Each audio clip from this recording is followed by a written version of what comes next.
Chapter 61. Camped at Eremos. The convoy wasn't moving anywhere quickly, but they made it out of the woods without any more issues, and into the open grasslands full of fields for Eremos village. We will be right up against the walls for the night. That's the safest spot for us, and we won't disturb the town with our work. Even the ones who didn't send their gear in for repair have some mending to do before they're done for the night, and the leather worker will be riveting new straps on all night long. The guard riding outside their door explained as the trucks rolled down the road. Dominic nodded in understanding and returned to his work as the driver pulled the forge wagon to a stop in the middle of the gathered transports. Now he could work with a bit more speed and try to get all the weapons fixed before midnight. With the help of Wiz and Bella, they had done pretty well during the trip, but there was simply too much damage to get it all repaired before the sun went down. They hadn't even stopped to join the rest of the caravan for dinner, and had chosen to make a simple meal of reheated steamed buns and the sandwiches that Wiz's mom had packed for the pair before they ran off to accompany the guards. Late in the evening, once the repairs were made, the trio laid out their bedrolls on the top of the carriage. It was not nearly as hot as inside, but the metal still held much of the heat from the forge, so it was an effective ward against the early morning chill. Dominic was roused from his sleep by a brisk knock at the door. Then a lady's maid in palace uniform opened the door and climbed inside. "Is Her Majesty's armor ready yet? Why are you still sleeping?" she demanded. "Her Majesty's armor is on the rack at the rear of the carriage. The rest of the weapons are complete, and my work is finished for the moment, unless there are more repairs to be done to the transports." Dominic replied with a sleepy sigh. These palace people got up even earlier than Pops did. The sun wasn't even properly up yet, and already they were here demanding to know why he slept in the dark. If he wasn't trying to become a royal apprentice to get vengeance for his home village, Dominic would have already given up on dealing with such pretentious people and moved on. Eremos village seemed pretty welcoming, and he was sure they wouldn't mind having a weaponsmith in town. But instead of complaining, Dominic packed up Princess Alexis' armor and the weapons from her royal bodyguards for the servant. "These go to the princess team. Please ensure that they make it to their proper owners." The woman looked insulted, and he suspected that she was about to refuse the guards' weapons. Then she smiled and reconsidered. Not in a malicious way, Dominic hoped. In truth, the maid had seen an opportunity. The princess' personal guards were mostly unmarried young nobles, assigned by the king to help encourage her to choose a husband. But that also meant that they were free for the taking if the princess didn't wish to choose one of them. Wedding the third son of a middling noble might not be a huge accomplishment for the princess, but it was for her maids. Dominic fired up the forge, preparing for the day's requirements, and warming it up to cook breakfast, in case the soldiers weren't making anything edible. Growing up, he had heard horror stories from the soldiers about the gruel that they ended up eating on missions, and Dominic wasn't quite that desperate yet. Fortunately, though these were reservists, the king had provisioned them well, and the porridge looked decent, with some spices and dried fruits added in. But what he hadn't expected was to return to the forge wagon to find the princess and her advisor waiting outside. "Your Majesty, Advisor Morgana." He greeted them with a formal bow. Morgana the techno-witch's eyes flickered with magical lightning as she motioned for him to stand. "No need for all that, it only makes ranking members better targets. The Eremos city guards have high praises for your skills with magic, and that has raised some questions," she began. Dominic nodded. "I always appreciate praise, and I can answer anything you would ask. If I know the answer, that is. Would you like to sit? The forge is merely warm, and the carriage is private." The creepy techno which entered the forge wagon. Then Princess Alexis motioned for Dominic to enter before her, so she could guard the door from the outside. Morgana cast some sort of spell over the walls, and Dominic belatedly realized that he might be in trouble. "Now let us begin. Where were you born, and what is your purpose in entering the palace?" Dominic hesitated, trying to decide how to answer, but found that his mouth was already moving, as if compelled. "I am from the Westover Manor region, in the Westover River Valley, formerly on the border between Wavemates and Signia, now overtaken by Dagos. I entered the palace as Pop's apprentice, But I was intending to become a royal apprentice to use my one boon to request that Signia avenge my home. Dominic clamped his mouth shut, knowing full well that it wouldn't stop her magical compulsion from forcing him to answer anyhow. You were not attempting to make your way into Princess Eleanor's bed using a savior complex? The witch demanded, and Dominic laughed. No, most definitely not. She's like 13 years old. There was no need to try to resist that answer. And what about Princess Alexis? Are you fond of her? Dominic wasn't sure how to answer that, but the compulsion didn't care. I like her, and I like her attitude, but I also like my head firmly attached to my shoulders. Foreign sorcerers don't mix with royalty insignia. Not in that way, at least. Advisor Morgana frowned. And where did you think that the royal family got their inherited divine magic from? The gods.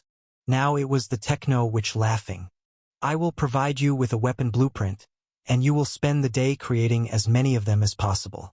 We need at least 6 before sunset. That wasn't a compelled statement, but Dominic nodded anyhow. It was his job to make weapons for the convoy or repair what they had. Besides, there really wasn't a reason that he wouldn't want another blueprint for his repertoire. Chapter 62, Lever Rifles.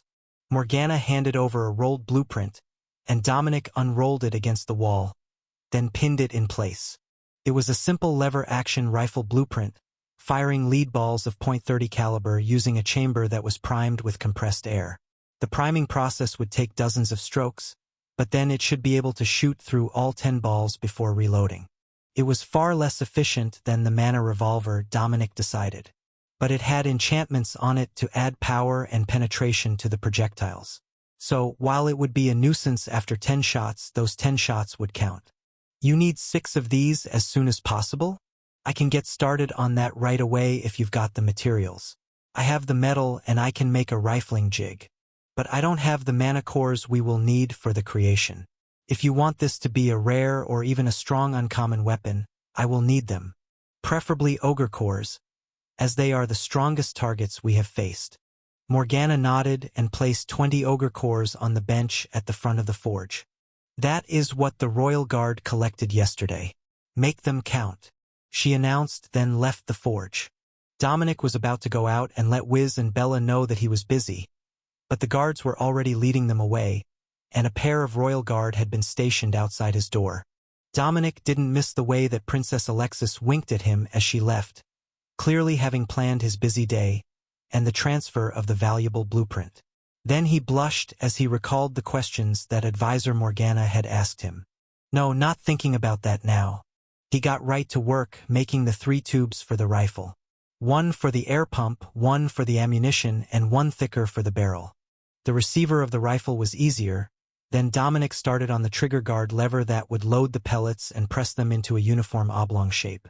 Instead of precision manufacturing, the projectiles would be pressed to the desired circumference at the time of use. That was a bit odd, but it did make sense if they were using regular ball crucibles to mass-produce the munitions. The first one took over 2 hours just to create the parts for, and another 2 to inscribe and assemble for testing. All the parts functioned as intended, though it took most of his strength for the last few strokes to charge the compressed air chamber in the butt of the weapon. The user would have to set the pressure regulator as they used the weapon, but Dominic placed it somewhere near the middle of its range and dry-fired, nodding in satisfaction at the crack of compressed air being released. Then, he ground the first ogre core and sprinkled it over the weapon as he held it in the forge's heat. One side, then the other, and the rifle turned shining bronze, though he had made it of cheap iron alloy. Creation successful. Level 15 ogre hunting rifle. Rare quality. Increased projectile velocity and mass. At first, Dominic thought that was a bit shabby for a rare rifle, especially one with such an exaggerated level thanks to the ogre core. But then he understood. It was an ogre hunting rifle, and ogres were resistant to magic. A more deadly conventional projectile was precisely what you wanted for them. This blueprint was even more valuable than he had expected, every bit as good as the steam rifles that the noble riflemen used, with their bulky pressurized backpacks. It was just painfully slow to recharge. A bit of rough work with a blade and sanding file created the wooden stock, and the first rifle was ready. The second rifle took only 2 hours in total, and the third an hour and a half. That was as fast as Dominic could slap the rifles together. It was getting late in the evening when he had the sixth rifle finished, but Dominic continued working as he ate. Every one of these would be going to the Royal Guard, he had been informed. But there were 10 of them in total, so a few more rifles would be a good thing. The design called for a spell gem socket in the stock of the rifle, so they would also give the user a spot for one more enhancement gem, presumably something like targeting, as the rifle's simple iron sights didn't seem all that great to Dominic. Well, he understood how they worked, in theory. But he'd never actually used a rifle, so maybe they were more accurate than he had assumed by the sight's limited adjustment. By midnight, 5 more were made, and Dominic was ready to collapse from exhaustion. But not before putting the first one he had created into his storage cube for safekeeping. The guards were bound to break at least one in the next battle, and that way he could trade it out while he did the repairs. Removing a socketed spell gem only took a moment, and it didn't matter what it was socketed in, only who was trying to use it and that it was accessible. Advisor Morgana arrived the next morning with Princess Alexis and the entire Royal Guard detachment. "Smith, have you finished the order?" The techno-witch demanded. "Indeed I have. I even found you 50 kilos of shot for the rifles. It's from the detachment's reserves. But I can make more, we have plenty of lead." Then Dominic held out the first rifle, which was the last he created. After the first, they had gotten a bit higher quality in workmanship, and the last was a true work of art, so it was the first sample he demonstrated to the princess and her entourage. Rare quality, fully loaded, all the expected buffs are in place. "Excellent work, Blacksmith Dominic." Princess Alexis commended. Dominic nodded and took out the other 9 rifles. He leaned them against the wall of the forge carriage, and heard an appreciative whistle from above. "I was wondering what you were up to all night long. For a second day in a row. That's mighty impressive," the driver announced. Chapter 63, Royal Rifles. The guards each took one of the rifles, then loaded a bag full of lead shot. "Good work, Master Smith. These will serve beautifully to clear the path," one of the Royal Guards commended. Dominic just tapped the apprentice-level trade skill core in his bracelet and bowed in appreciation. Flattery would get you far in the world, and the Royal Guard wasn't above making friends with a promising royal employee, especially one that the princess favored. Dominic had no idea what sort of intelligence they had gathered during the last day, or what they had even been doing, as he hadn't stuck his head out of the forge wagon. But what he did know was that he still had over half of those ogre cores sitting in his storage cube, along with 1 spare rifle, and a bit of time to work on more gear to improve his smithing skills. With the windows of the wagon open, it wasn't quite so stifling in the forge. The additional light was a pleasant change, as well as the ventilation. But more importantly, Dominic could see the squads coming in and out of the camp, hunting for traces of monsters. It was most of a kilometer to the trees, with a number of small farms in between. That took the patrols a little over 10 minutes to cross, each of them headed out in a different direction.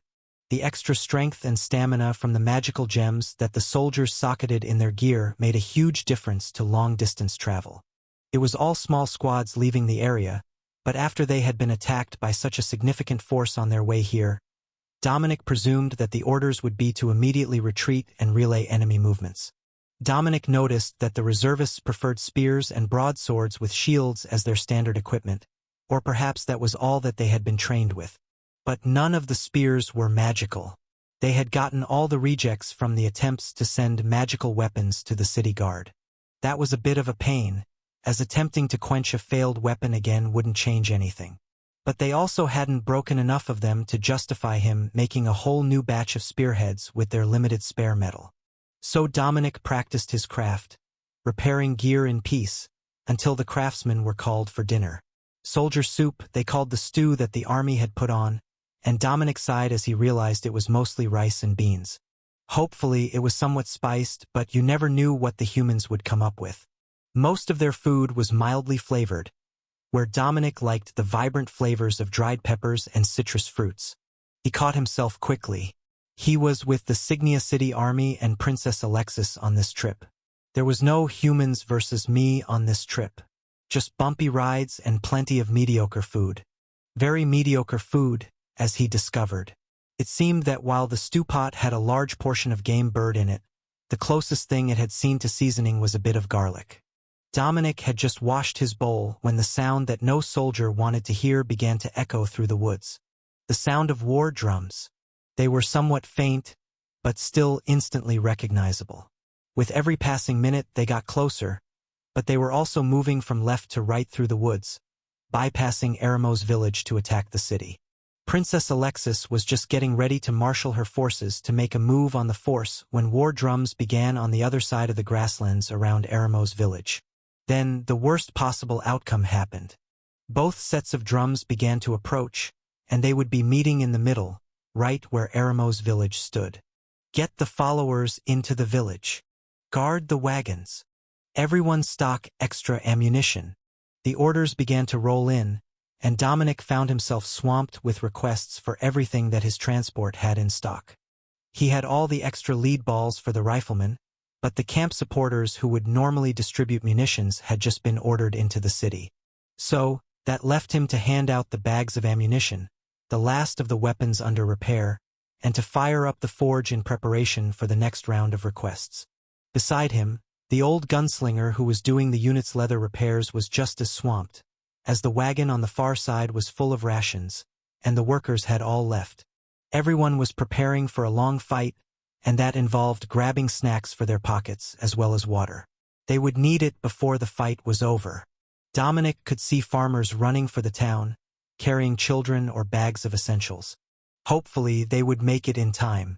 The town would certainly lock the gates before the fight actually started. Dominic waved as Wiz's family ran past, then noticed Bella and Wiz on the city walls. The big crusader had a longbow in his hands, and a whole barrel of arrows set between him and the next archer over. So, the Eremos village guard would hold the walls, while the soldiers under Princess Alexis would engage the converging forces right where they were camped. Orders were being shouted to get the troops into position, while the gunslinger looked longingly at his pistols. If only I had a bit better luck in this life. Did you see that lovely young lass with the rare pistol yesterday? The one that reloads with mana? He asked. Bella. Yeah, I know the one. But she's young enough to be your granddaughter. Dominic teased, attempting to lighten the mood. The old gunslinger laughed.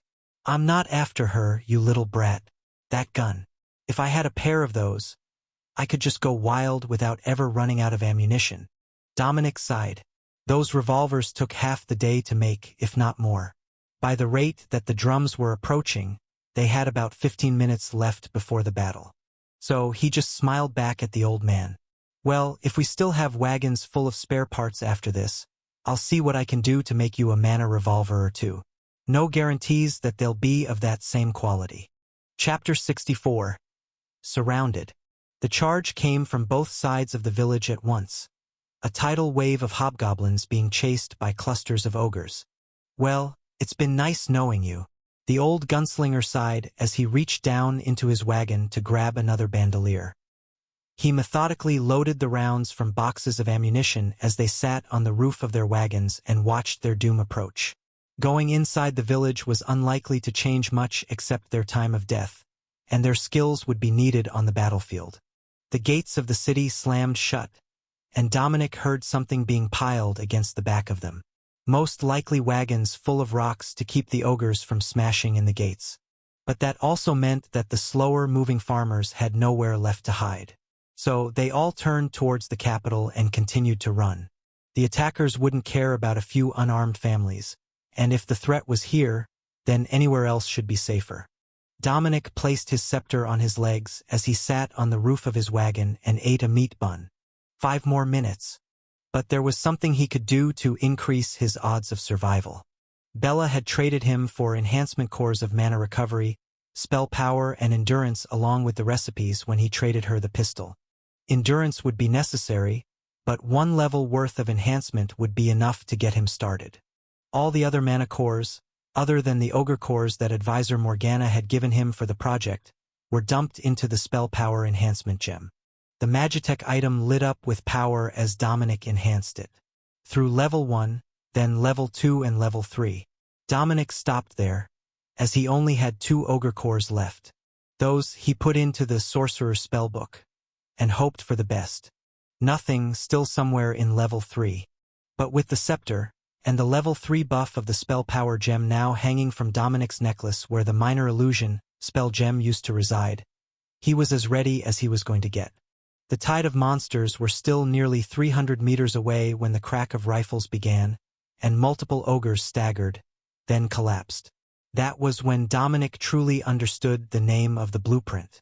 Ogre hunting rifle, not ogre hunting rifle. So that was the power of a rare quality rifle made with the strongest ogre cores that they could find? Only a few shots per monster, and they were falling dead from hundreds of meters away. When the hobgoblin tide made it to 200 meters, more rifles joined the battle. Then, at 150 meters, the first wave of arrows arched through the sky. For one glorious moment, it seemed that the battle would be easily won. Then, the counterattack began. Massive fireballs hurled from the ogre lines exploded among the reservists, shattering formations and morale at the same time. The riflemen of the Royal Guard focused on the ogre mages, but they couldn't all be eliminated before another wave of fireballs could be launched. Over half the reservists were dead, and they hadn't even gotten to draw their swords. Then the hobgoblins raised a wall of shields in front and above themselves, letting the waves of arrows crash harmlessly against thick wood. Damn! Who taught them to use a phalanx? The old gunslinger muttered as the enemies on both sides changed tactics. Nobody on the battlefield that day had ever heard of such a thing as hobgoblins using trained military formations as a cohesive unit. Most assumed they didn't even have the intelligence to manage it. The ogres were falling fast, but the hobgoblin tide crashed upon the wall of reservist spears as Dominic began to unleash a barrage of arcane blasts upon them. With the upgraded damage where the spells hit, hobgoblins died. But there were thousands upon thousands of them, and the second rank was climbing over the bodies of the first to overwhelm the spearmen.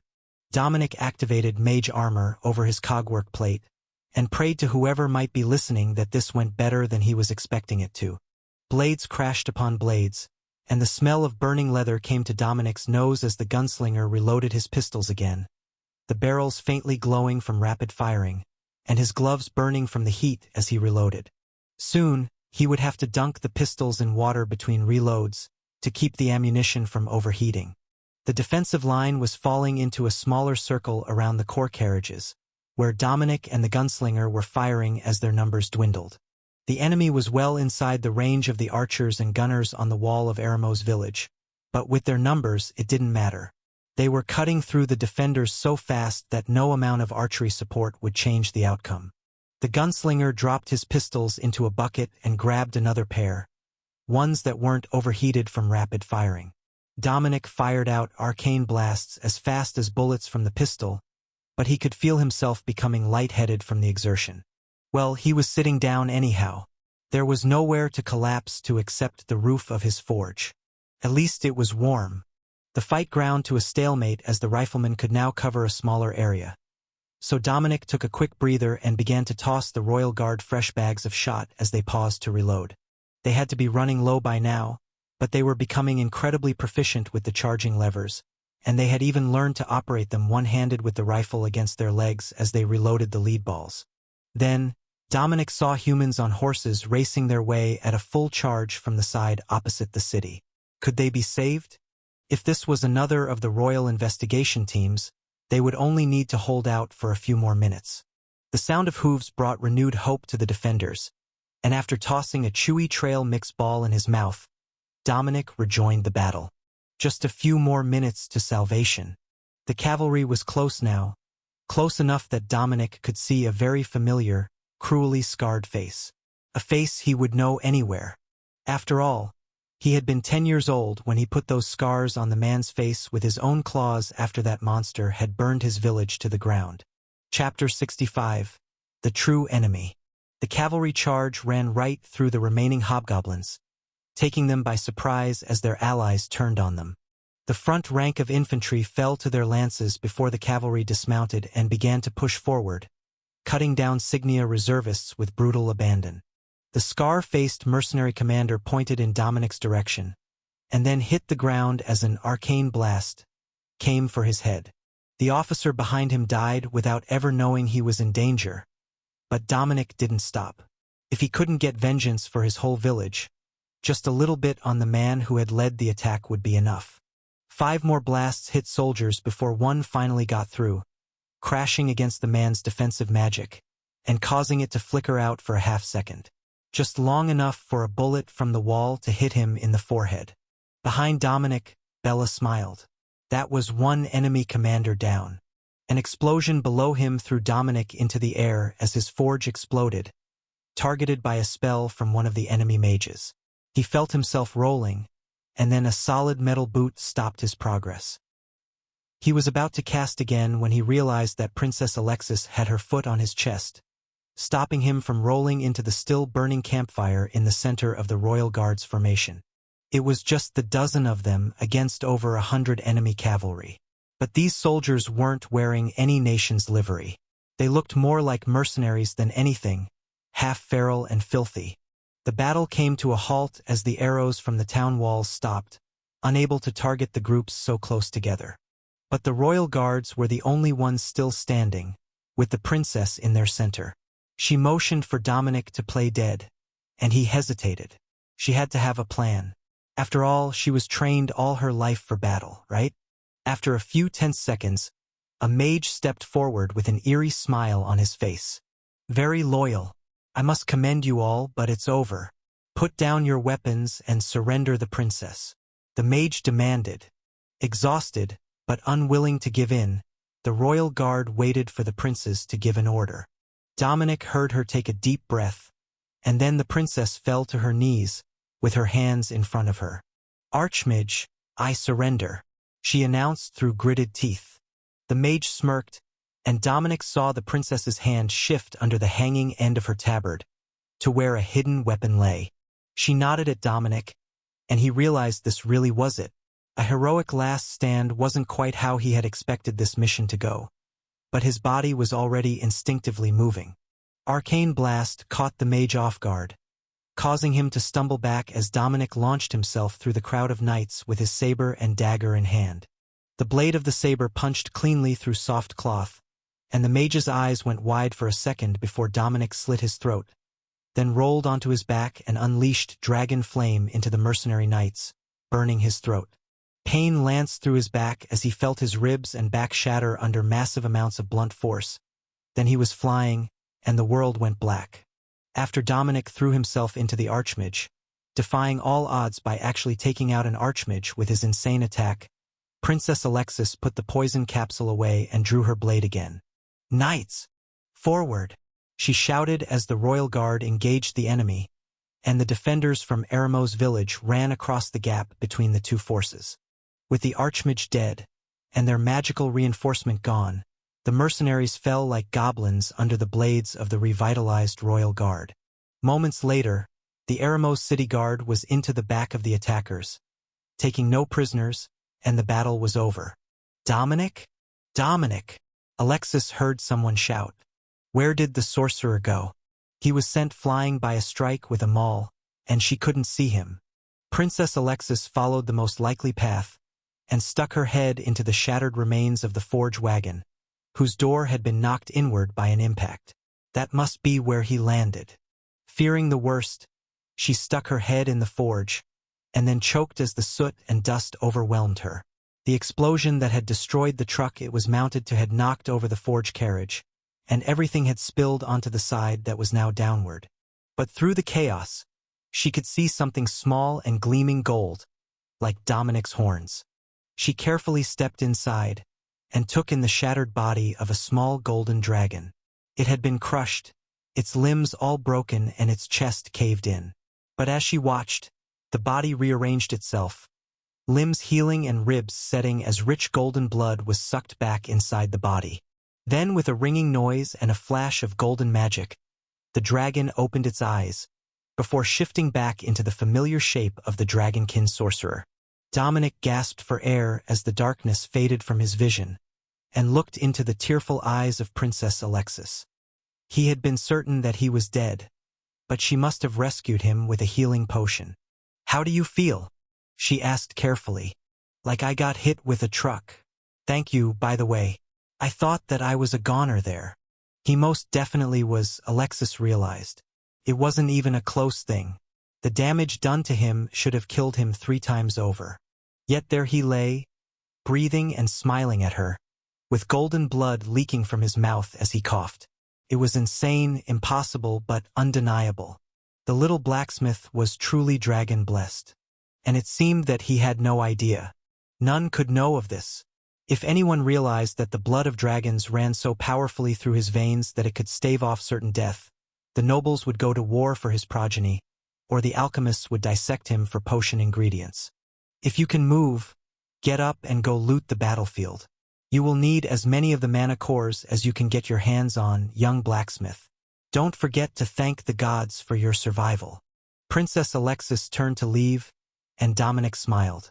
Yes, thank the gods and whatever healing potion she had given him. Chapter 66. Never Dies. Dominic was aimlessly wandering the battlefield, kicking corpses and collecting the dead mercenary group's storage items, when he felt a presence behind him. Hey little man, you're all right? Was greeted him, looking much better than Dominic felt. You came out. It's good to see you. I'm on loot duty. He explained, still confused and disoriented from the last blow he had taken in the battle. I see that, but you seem a little lost and disoriented, was said softly as he put a hand on Dominic's shoulder to stop him. Dominic looked around, and saw that he had made his way out to the early parts of the battle, where the waves of ogres and hobgoblins had first begun to fall. He gave Wiz a weak smile. Yeah, a little. I hit my head during the fight, but I'll be all right in a bit. There are just too many mana cores to collect. Wiz smiled and gestured to the bag Dominic was carrying. Do you have an empty storage device? I can help you as I don't have one of my own. I normally keep them in my pockets, but there are too many of them here for that, and everyone knows the penalty for looting a military battlefield. He suggested. Sure. How is Bella? Dominic asked carefully as he checked the reservist's storage devices. It only took a moment to find one with only gear in it, and transfer that to another device. She's all right. She also has medical training, so she is with the clerics at the wagons. There were some survivors among the defenders there, so they're working hard. Silently, the pair made their way through the thousands of corpses as the storage devices filled with mana cores. The scale of the devastation was overwhelming. The dead monsters outnumbered the dead soldiers at least 10 to 1, but the number of survivors of the battle didn't even fill the campfire area between the circled vehicles. They finished before dark, checking bodies, ensuring there were no hobgoblins playing dead to go raid farms in the next few nights, and no survivors among their own that the medics could try to save. Unfortunately, with the hobgoblin offensive having driven through the entire line of defenders, there were precious few who might have stood a chance even minutes after the battle, and none at all who were still breathing when Dominic and was moved through to clear out the attackers' bodies. That left only one question when they finally made it back to the camp. What should we do with the enemy soldiers? I don't know the protocol for that, Dominic asked. Advisor Morgana, who had been sent into the village with the other non-combatants, shrugged her shoulders. That is mostly up to the princess. Some of them are recognized as former officers of foreign armies, but they are all dressed as mercenaries now. If we treat them as military troops under the Archmage, this is an act of war between both nations. But if she chooses to treat them as bandits, then it's a private matter of a rogue mage and his private force.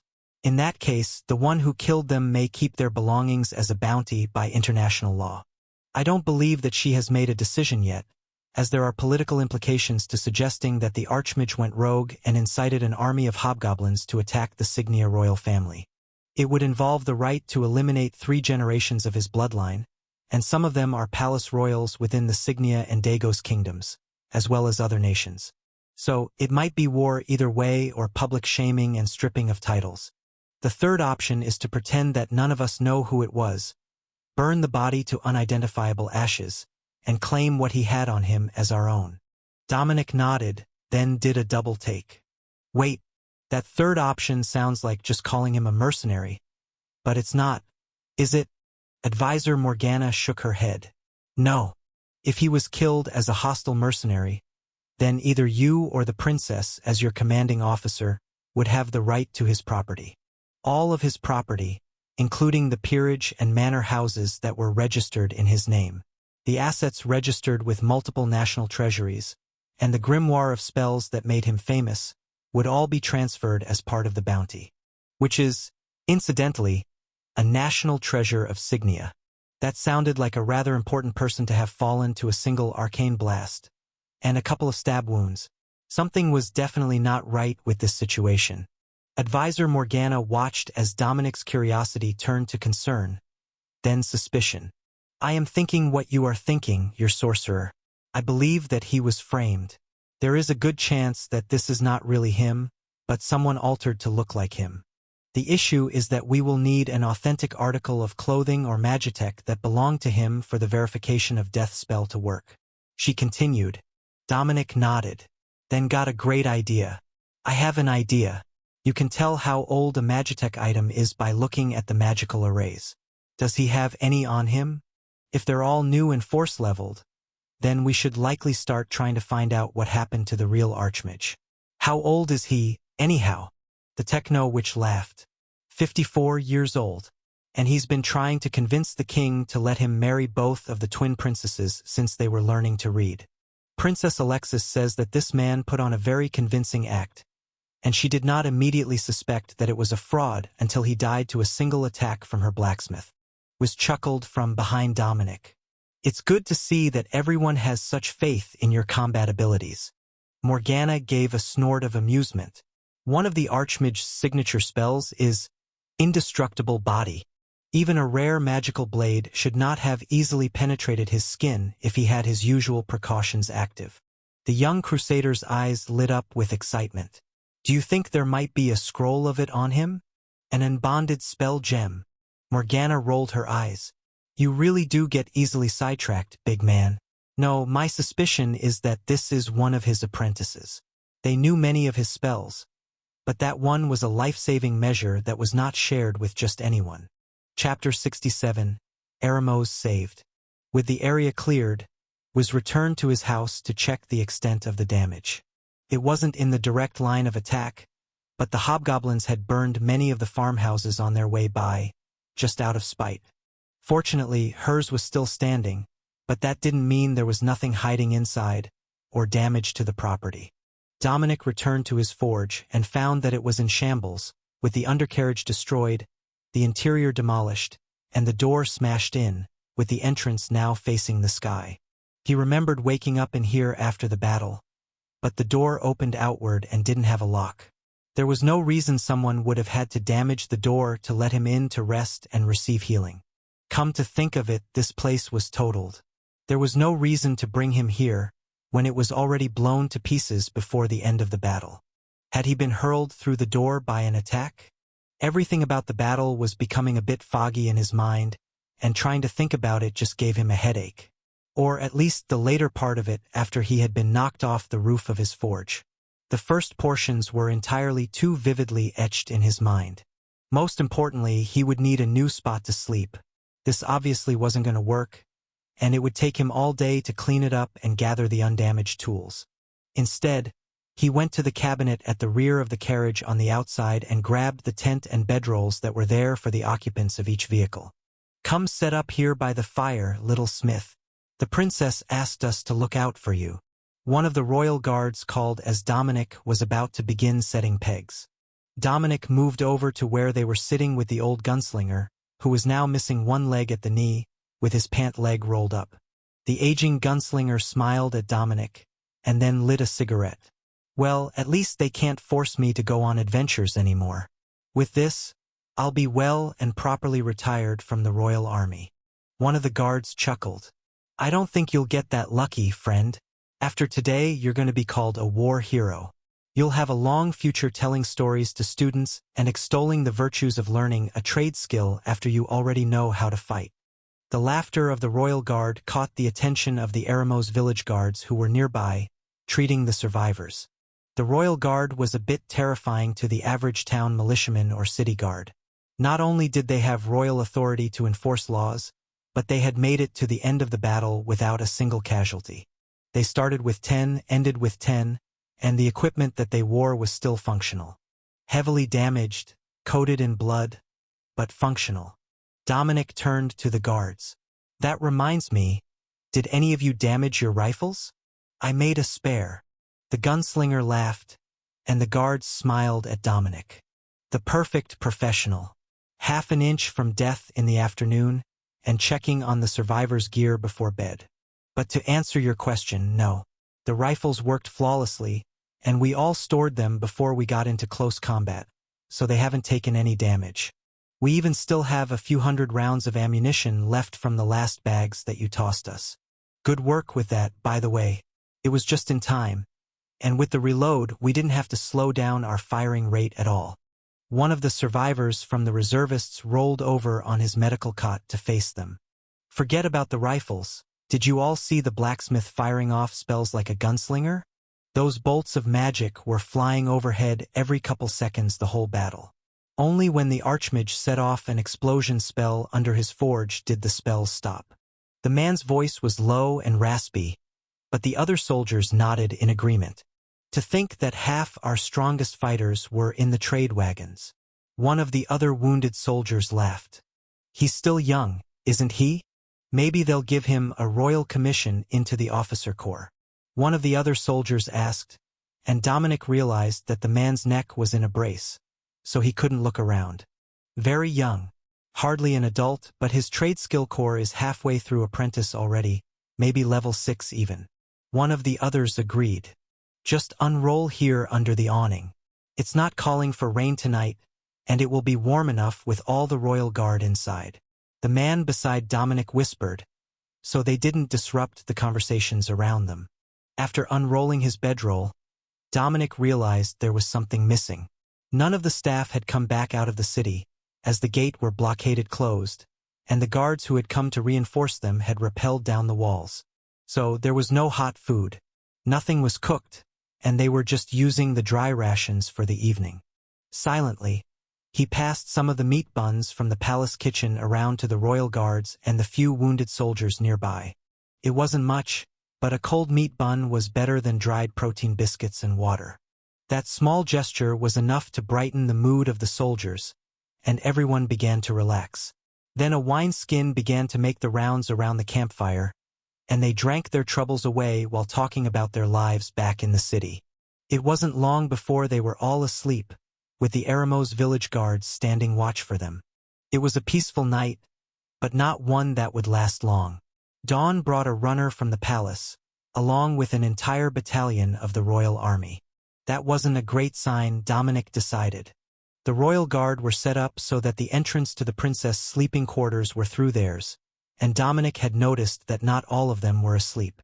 Nor were the ones beside him the same as when he had gone to bed, so they had to have been rotating watches during the night. You louts, get up. The princess has a visitor.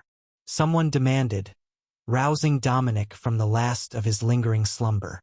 She has a visitor if I say that she has a visitor, the leader of her royal guards insisted.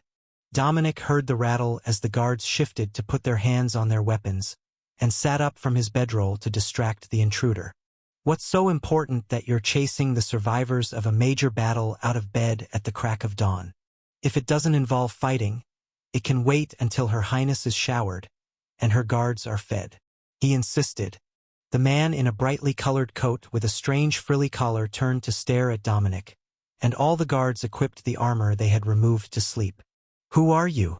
The man demanded. Dominic Royal Smith, attached to the princess unit. Who do you think you are? The man's eyes went to Dominic's horns. Then he sneered as he looked back down.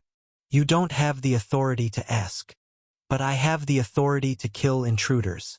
What's the worst that will happen if I'm wrong? If you're not an intruder and your family misses you, I might get a month in the palace dungeons and my pay docked. I can live with that. A feminine voice from behind him laughed, and the princess stepped out with 2 of her guards. It would be better if you didn't. This is Colonel Fall, son of Baron Fall. The crown frowns upon the accidental deaths of their strategists. Now, Colonel, follow me to the command tent and we can talk. Blacksmith Dominic, I will be meeting with you immediately after. Get showered and fed. Princess Alexis insisted. Understood, Princess. Pleasure meeting you, Colonel. Chapter 68. Strategic Meeting. Dominic went to find fresh water to wash up, and then changed into the set of mage robes that he was given by Princess Eleanor. When the colonel came back out of the meeting and saw Dominic standing off to the side, waiting next to the royal guards with mage robes on, his expression became complex. Dominic wondered what he had learned, and what his purpose was in coming here so early. They should have known that the battle was over before dinner, but they hadn't come until morning. So they weren't reinforcements. If they were just here to escort the princess back to the palace after this disaster, there was no need for a whole battalion of troops. Send in the smith. A guard called from inside the command tent. Dominic nodded to the guard beside him, and the man clapped him on the shoulder. See you soon. Don't let her scare you, the guard whispered. Dominic stepped inside, and found the princess with 2 royal guards, and 6 guard officers in uniforms of another regiment. Lord Sorcerer, please sit. This could take some time. Princess Alexis insisted, with a gesture at a metal folding chair. Lord Sorcerer sounded entirely too formal. Suspiciously polite even. Dominic sat down, and one of the newly arrived officers pulled up a seat to face him from much too short of a distance, with their knees nearly touching. The man had chosen to sit between Dominic and the desk instead of on the far side, which would seem more natural, as the princess was standing beside the desk. Lord Sorcerer, I am informed that you contributed greatly to the battle yesterday. You have the crown's thanks for your efforts to secure the life of the princess. The man began. The unspoken but lay heavy in the air, so Dominic simply nodded and waited for him to continue. I am told that you have collected many of the belongings of the reservists as well. The officer continued after a moment's hesitation. He had clearly wanted to say something else, but changed his mind. If he was wearing a badge of rank, it would be so much easier on Dominic, but the ornate uniform was enough to place him as someone higher ranking. Indeed I did. However, I no longer have possession of them. I turned the belongings of the Signia forces over to the Royal Guard this morning. The bodies of the deceased are in their respective storage items, in the cases where they could be identified and matched. I don't have a copy of the regulations for such things, but it only seemed right to prepare for the corpses to be returned to their loved ones. Dominic explained. And, do you have the remainder of the spoils of war from the invading force? The officer asked. That I do. They are separated into 3 storage items, due to the pure volume. They are mostly grouped by the location on the battlefield, but I didn't discriminate. This one is the closer ring of the battle near the reservists. This one is the western region before full engagement, and this one is the eastern region. Dominic explained, then took the storage cubes out of the pouch at his waist and tossed them to the princess. The officer seemed annoyed by his action. He might be able to use his influence to claim them from a royal employee and inspect them for treasures that wouldn't be missed.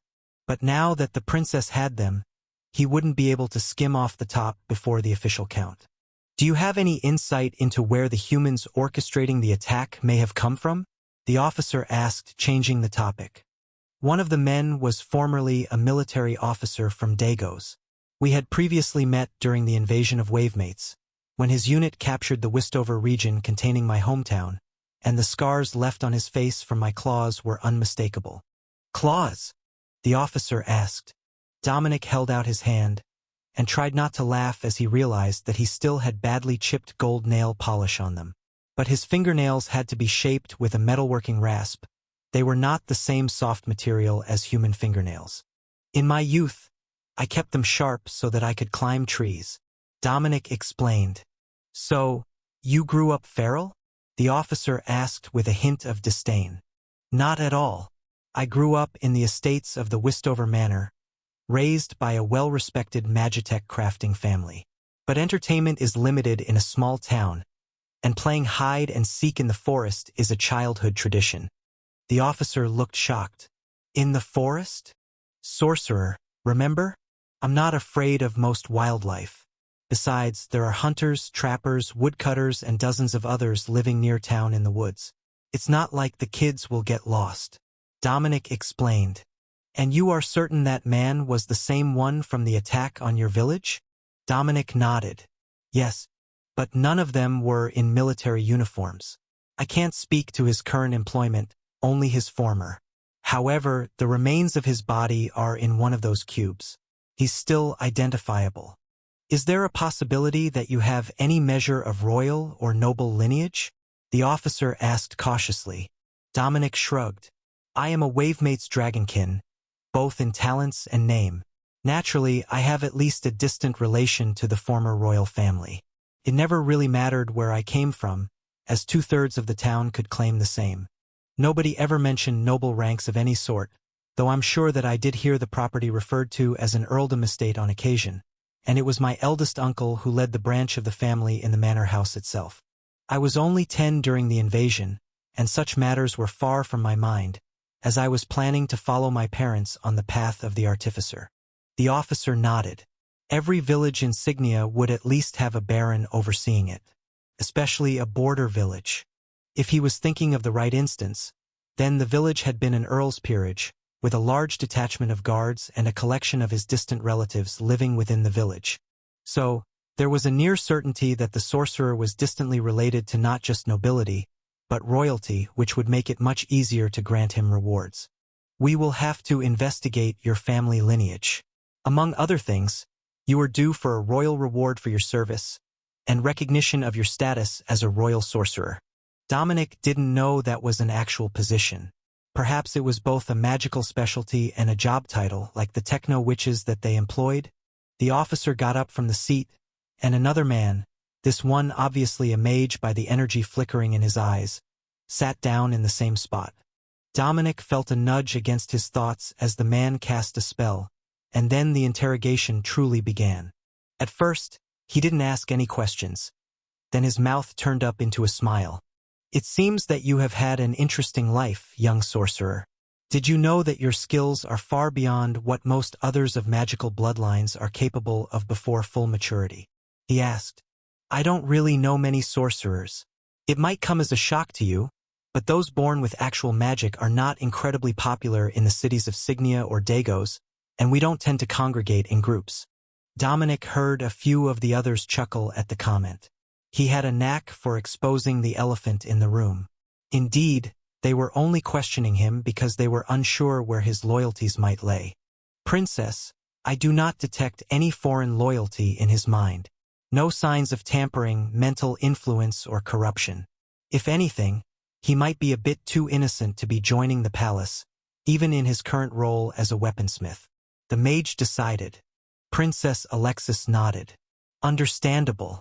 Thank you, Magus. Now, did anyone else have questions before I finalize the requests for the king to consider? One of the men, a grizzled veteran of a soldier with more scars visible on his hands alone than Dominic could count on his entire body, placed his hands on the desk and stared down at the seated dragonkin. I have one question. What were you thinking attacking an archmage, even a fake one, with a knife? Dominic smiled.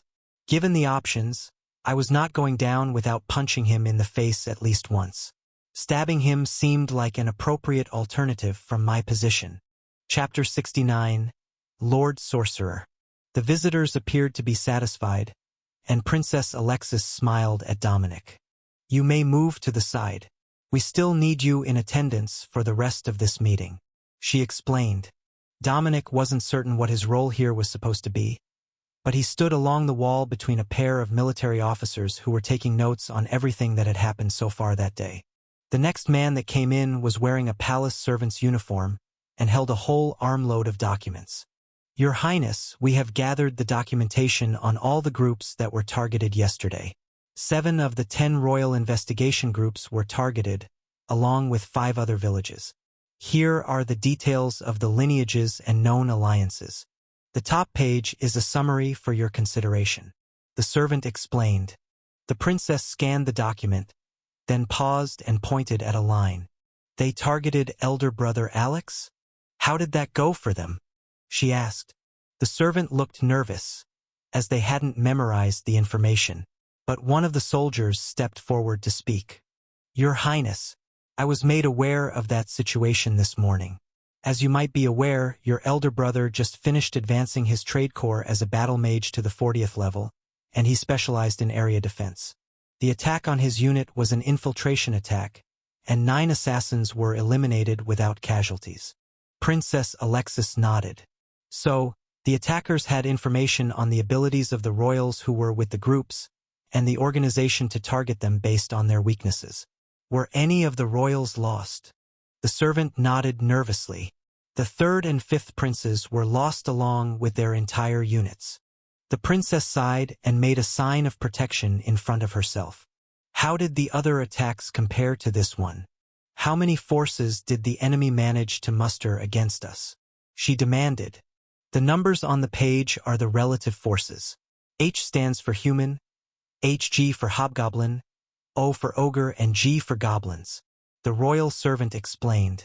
Princess Alexis read the sheet and her frown grew continually deeper. So, the majority of the attacks were not by monsters but by mercenary forces? Or have we confirmed that this is an attack by Dagos? The servant bowed in terror at her anger. That isn't yet confirmed, Your Highness. The information wasn't in the royal briefing. The princess glared at the stack of documents on the desk, then looked out the tent flap at the battlefield, which was still being cleared after the battle. They couldn't leave the monster corpses there to rot. They would poison the farms.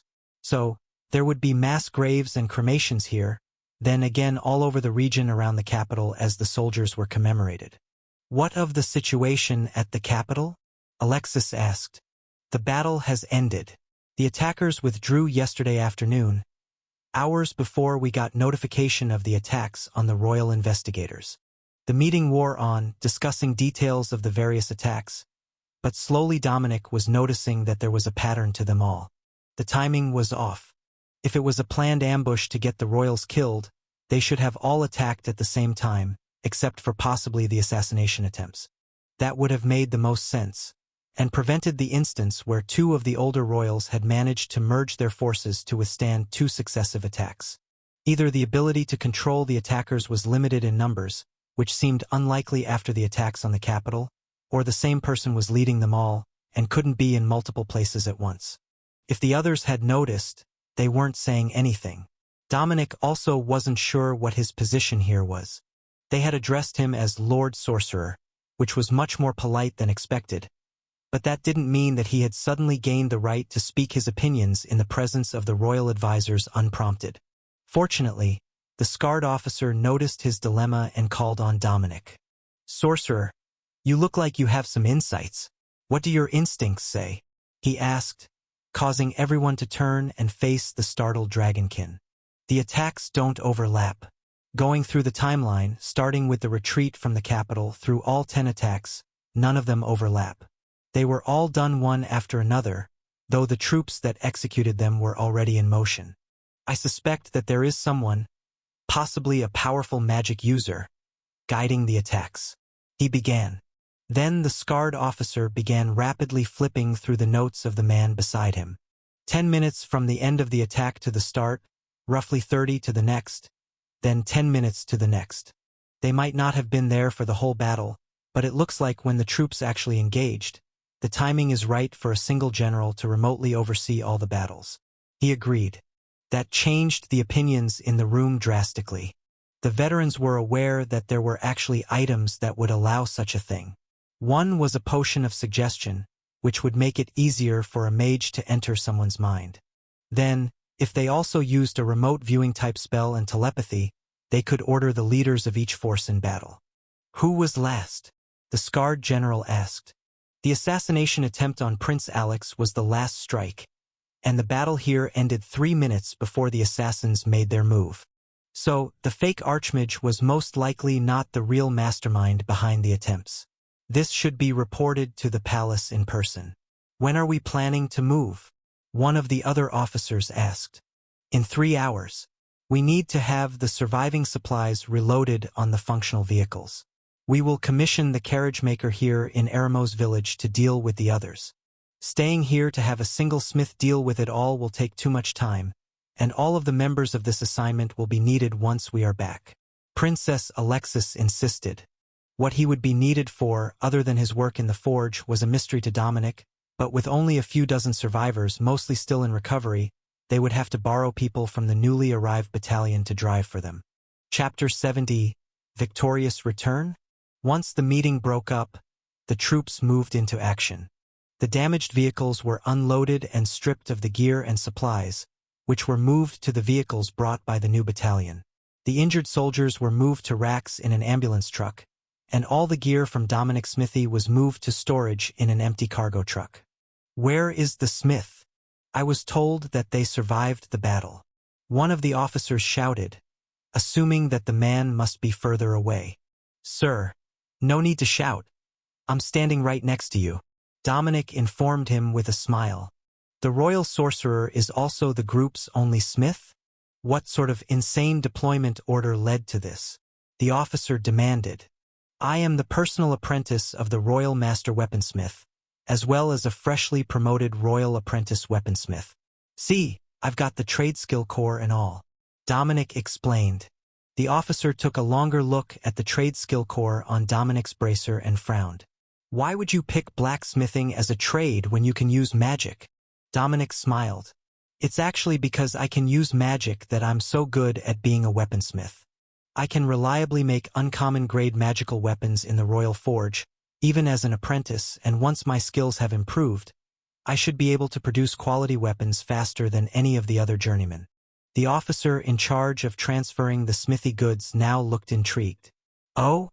Have you picked a weapons specialty yet?" Dominic shook his head.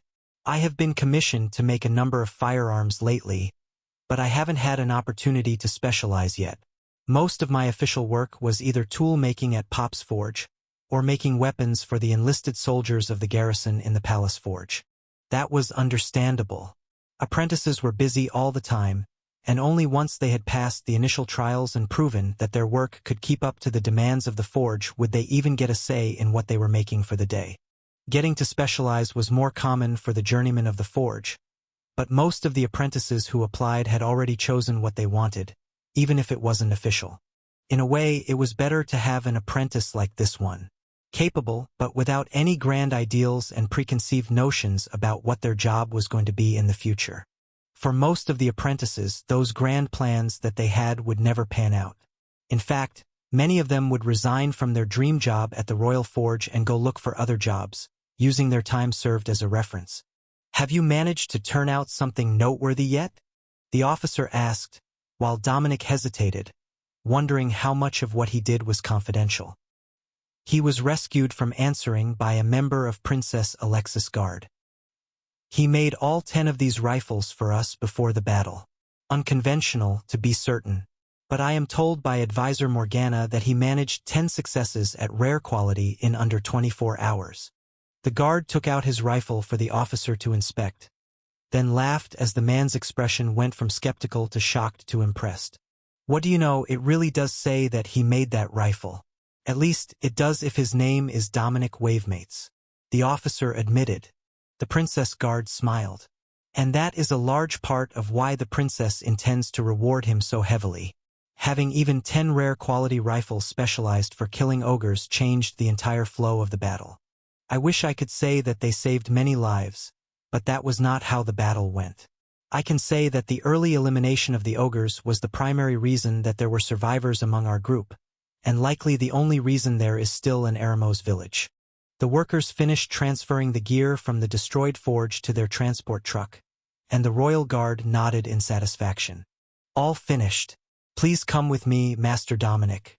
You have been requested to ride with the princess in the lead carriage. I recommend that you wear armor for the journey, given recent events." Dominic nodded. "I will change in one of the damaged vehicles. Give me a few minutes and I will be ready." The cogwork plate wasn't difficult to equip. It was only leg plates, arm plates, pauldrons, and a chest plate, all designed to self-latch once they were pushed in place. Dominic put most of them under the sorcerer robe he had gotten while fighting at the capital, which had a bit of spell damage as its enchantment. Then he got to the chest plate and realized that it was too mangled to even be easily repaired, much less worn today.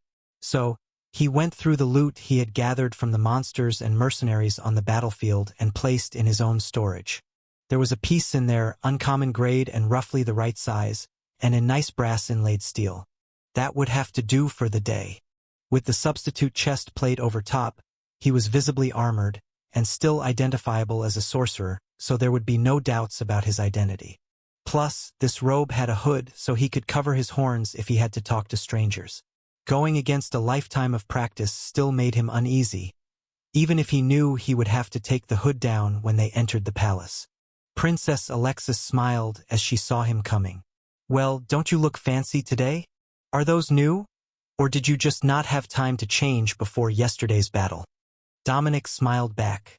"It seemed a bit inappropriate to take the time to change out of my work clothes when I was needed before the battle, so I just put the armor over them. This chest plate is a substitute, though.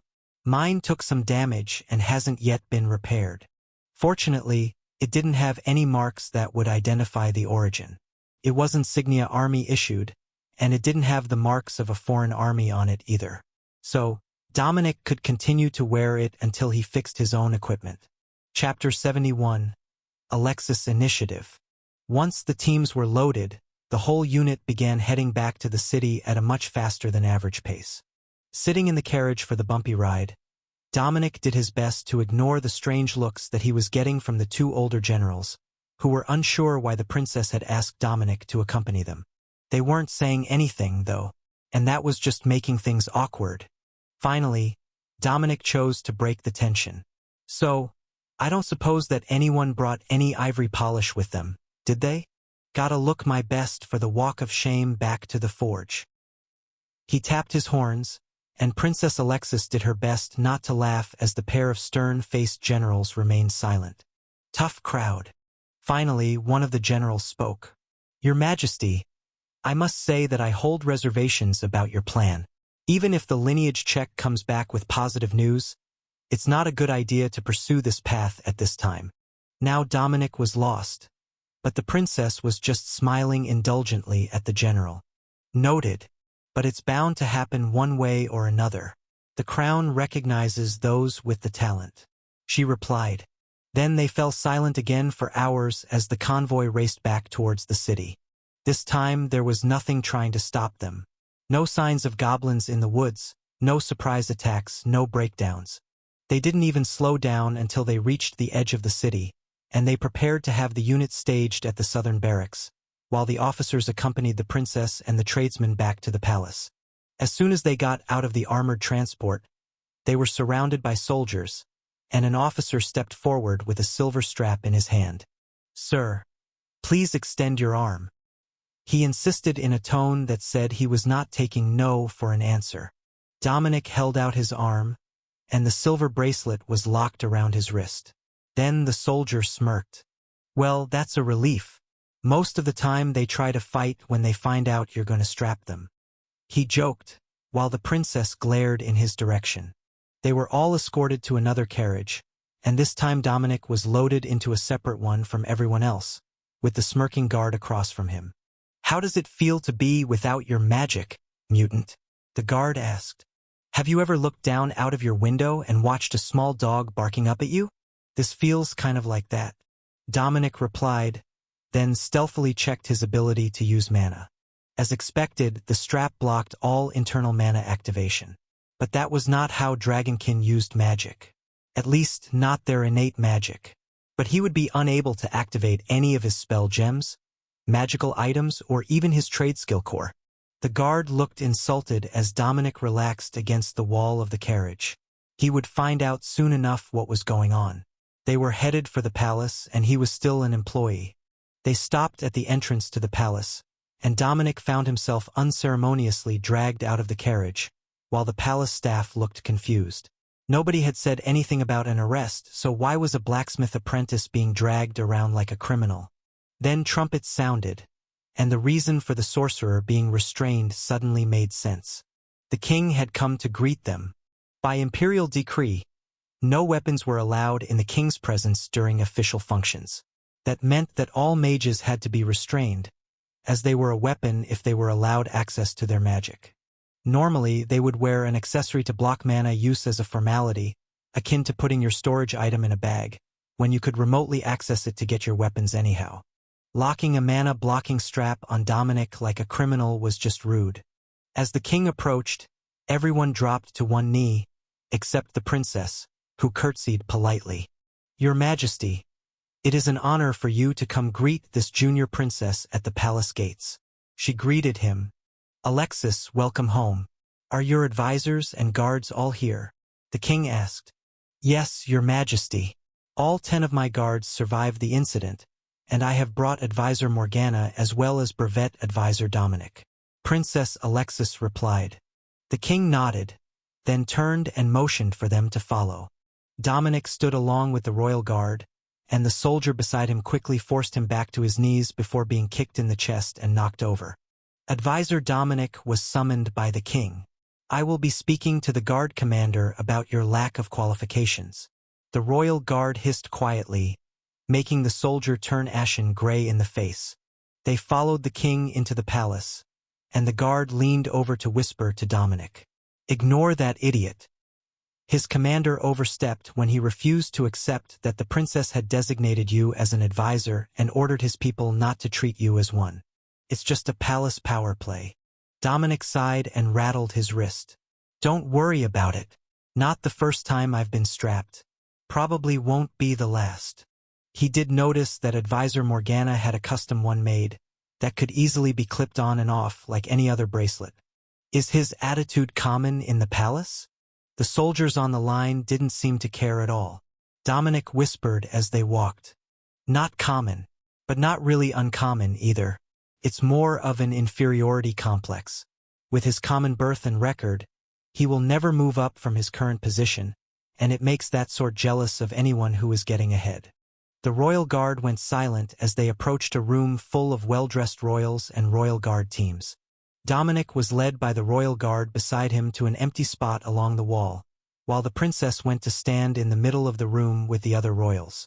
There were 2 very conspicuous gaps at the front after she filled in her spot in the last row, as well as 2 gaps in the guards along the walls.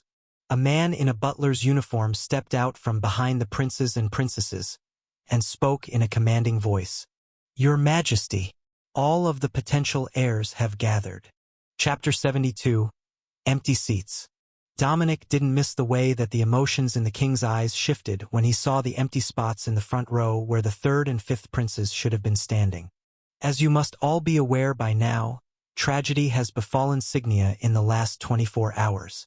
Not only one, but 2 strong contenders for the position of heir apparent were killed by foreign forces. We have traced the source of these attacks back to the King of Dagos and his advisor, known as the Archmage. That provocation cannot go unanswered. But first, there are commendations to be made and ranks to be reassigned.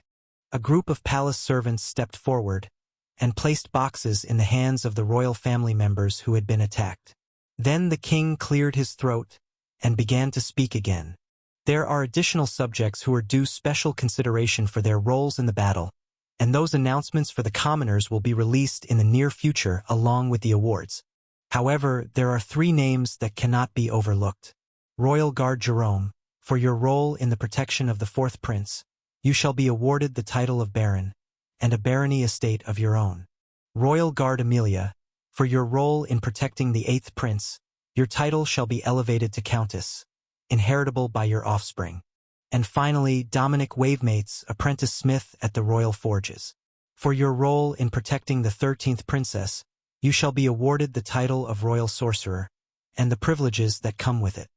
Dominic bowed in response as the others had, but he was unclear what the title of Royal Sorcerer entitled him to. It sounded very fancy, but it was unlikely to amount to much when he got back to the forge in the morning. Perhaps it came with a salary? Many of the titled residents among the palace staff got a lifelong salary. That would be quite the improvement in lifestyle, having 2 sources of income at once. The king stood and left the room, and the guard beside Dominic turned to him with a smile. "I will make sure that the staff knows to keep you abreast of all the mandatory and optional events within the palace, Lord Sorcerer." He joked. "Wait, there are mandatory events?" The other royal guards all laughed. "Indeed. In fact, the same ones that we are obligated to attend as noble employees of the crown while we're stationed in the palace. We might not have inherited a title, but the royal guards still get the basic privileges of noble status. Attending functions, a clothing allowance from the royal tailor, an additional salary on top of our military ranks. Or, in your case, your trade rank. You could also now marry a lady of the nobility without it being a stain on her honor, so be sure that you dress up well when you go out. Many of the barons are struggling to get by with what their barony produces, and sending a younger daughter to a royal smith with the royal sorcerer's title would ensure her future. One of the other guards smirked at Dominic. And if the city gets attacked again, you'll be expected to fight alongside the noble officers, with rights to any loot you should obtain by your own might. Dominic smiled, and the guards began to laugh. I thought that might get your approval. Royal sorcerers are a bit like the advisors, but with a lower position unless you become someone's personal sorcerer. Perhaps one of the princesses would like a cute bed warmer once you're old enough. One of the guards teased. I'm nearly 20 summers old. I'm just short. Wavemates dragonkin grow slower and live longer than others. Dominic muttered. Oh, that's unfortunate for you. By the time that you can be the handsome, slightly older sorcerer in the eyes of the nobles, the debutantes will be young enough to be your daughters. Though, I hear that some of the guards are into that. Someone behind Dominic's shoulder joked, and he saw everyone's head turn to one of the guards. Firstly, screw you. Secondly, it's an arranged marriage, and she's the only daughter, while I have no sisters. The accused guard, a man in his early 40s, retorted. The guard beside Dominic, who had appointed himself as Dominic's assistant for the evening, chuckled. He suggested that she marry one of the nephews, but they're not in line to inherit the barony, and her family didn't approve. But I hear that she was quietly adamant that it had to be him and nobody else. No accounting for taste, I guess. Dominic chuckled. You haven't seen what young ladies read in their spare time, have you? Older muscular, tattooed royal guardsman with a secret noble title and a spare club? That's peak romance novel right there. The royal guards burst into laughter. I did not expect you to know about such things. Who has been corrupting the apprentices? Suddenly, arms were wrapped around Dominic's shoulders, and the clang of armor on armor rang through the room. No corrupting the new Lord Sorcerer. We've all got work to do, and rewards to collect. Come along now. Princess Alexis insisted from right beside Dominic's ear.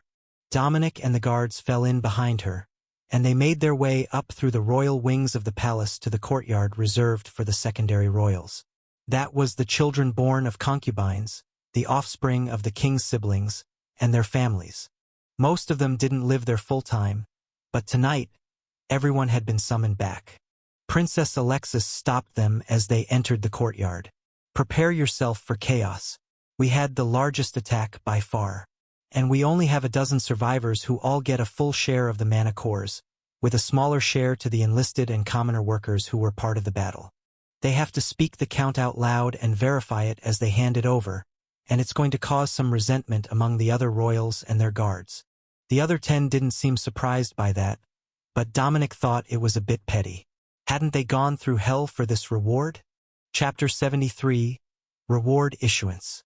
The other royals appeared to be waiting for Princess Alexis to go first, as there was nobody at the desk where the royal clerks were waiting anxiously to begin the distribution. The princess stepped up, and the clerk looked relieved. Your Highness, we have your reward prepared. Please bring your attendants forward. The guards pushed Dominic to the front of the line, and the other royals laughed quietly at what they expected to be the highlight of the evening's show. Name: Dominic Wavemates. The clerk nodded in confirmation and set their finger on a line of text. Magical recordings of the battle by Eramo's village guards report 608 confirmed kills.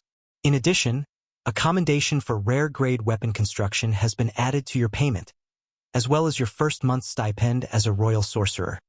The clerk motioned to the man next to him, who dumped out a massive amount of treasure onto a pair of tables pushed together. As the rightful share of the battle's distribution, we present 304 mana cores, 10 gold coins for the crafter's reward, 5 gold for a royal sorcerer's monthly stipend, and 12 uncommon grade magical items, randomly selected. Please confirm receipt. Confirmed. Dominic quickly noted while trying to control his breathing. His heart was pounding in his ears, and he could feel himself becoming dizzy as he collected the items back into the storage device that the clerk handed him. He wasn't quite sure what happened next, but after a moment, he realized he was sitting on the edge of a planter at the edge of the courtyard. Not bad, Lord Sorcerer. We thought for sure you would pass out. One of the royal guards joked. It was a close thing. Dominic agreed. You were definitely on autopilot for a while, but our turn is over now. We can head back. I will escort you to the smithy area, as even now, you don't have clearance to be wandering the secondary royal quarters unattended. The guard offered. Thanks. Pops is gonna freak out when I get back. Hell, with this many mana cores, I could likely push straight for journeyman on my trade skill core. The guard laughed. I wouldn't recommend that. There is a diminishing return on doing things that way. You'll want to save it for when you're close to journeyman, and then push through right before a review. Every 3 months, the tradesmen are considered for promotion. If you get a move to journeyman in the first placement, it would be a miracle even if your core was there. First, they would need a position open. But second, there are other apprentices who have been waiting longer and have accomplishments in the forge as well. Dominic shrugged. Being Pop's apprentice isn't a bad gig anyhow. Plus, now that the battle is over, we should be able to catch up with the requests for new weapons in a week or two. The guard laughed and shook his head.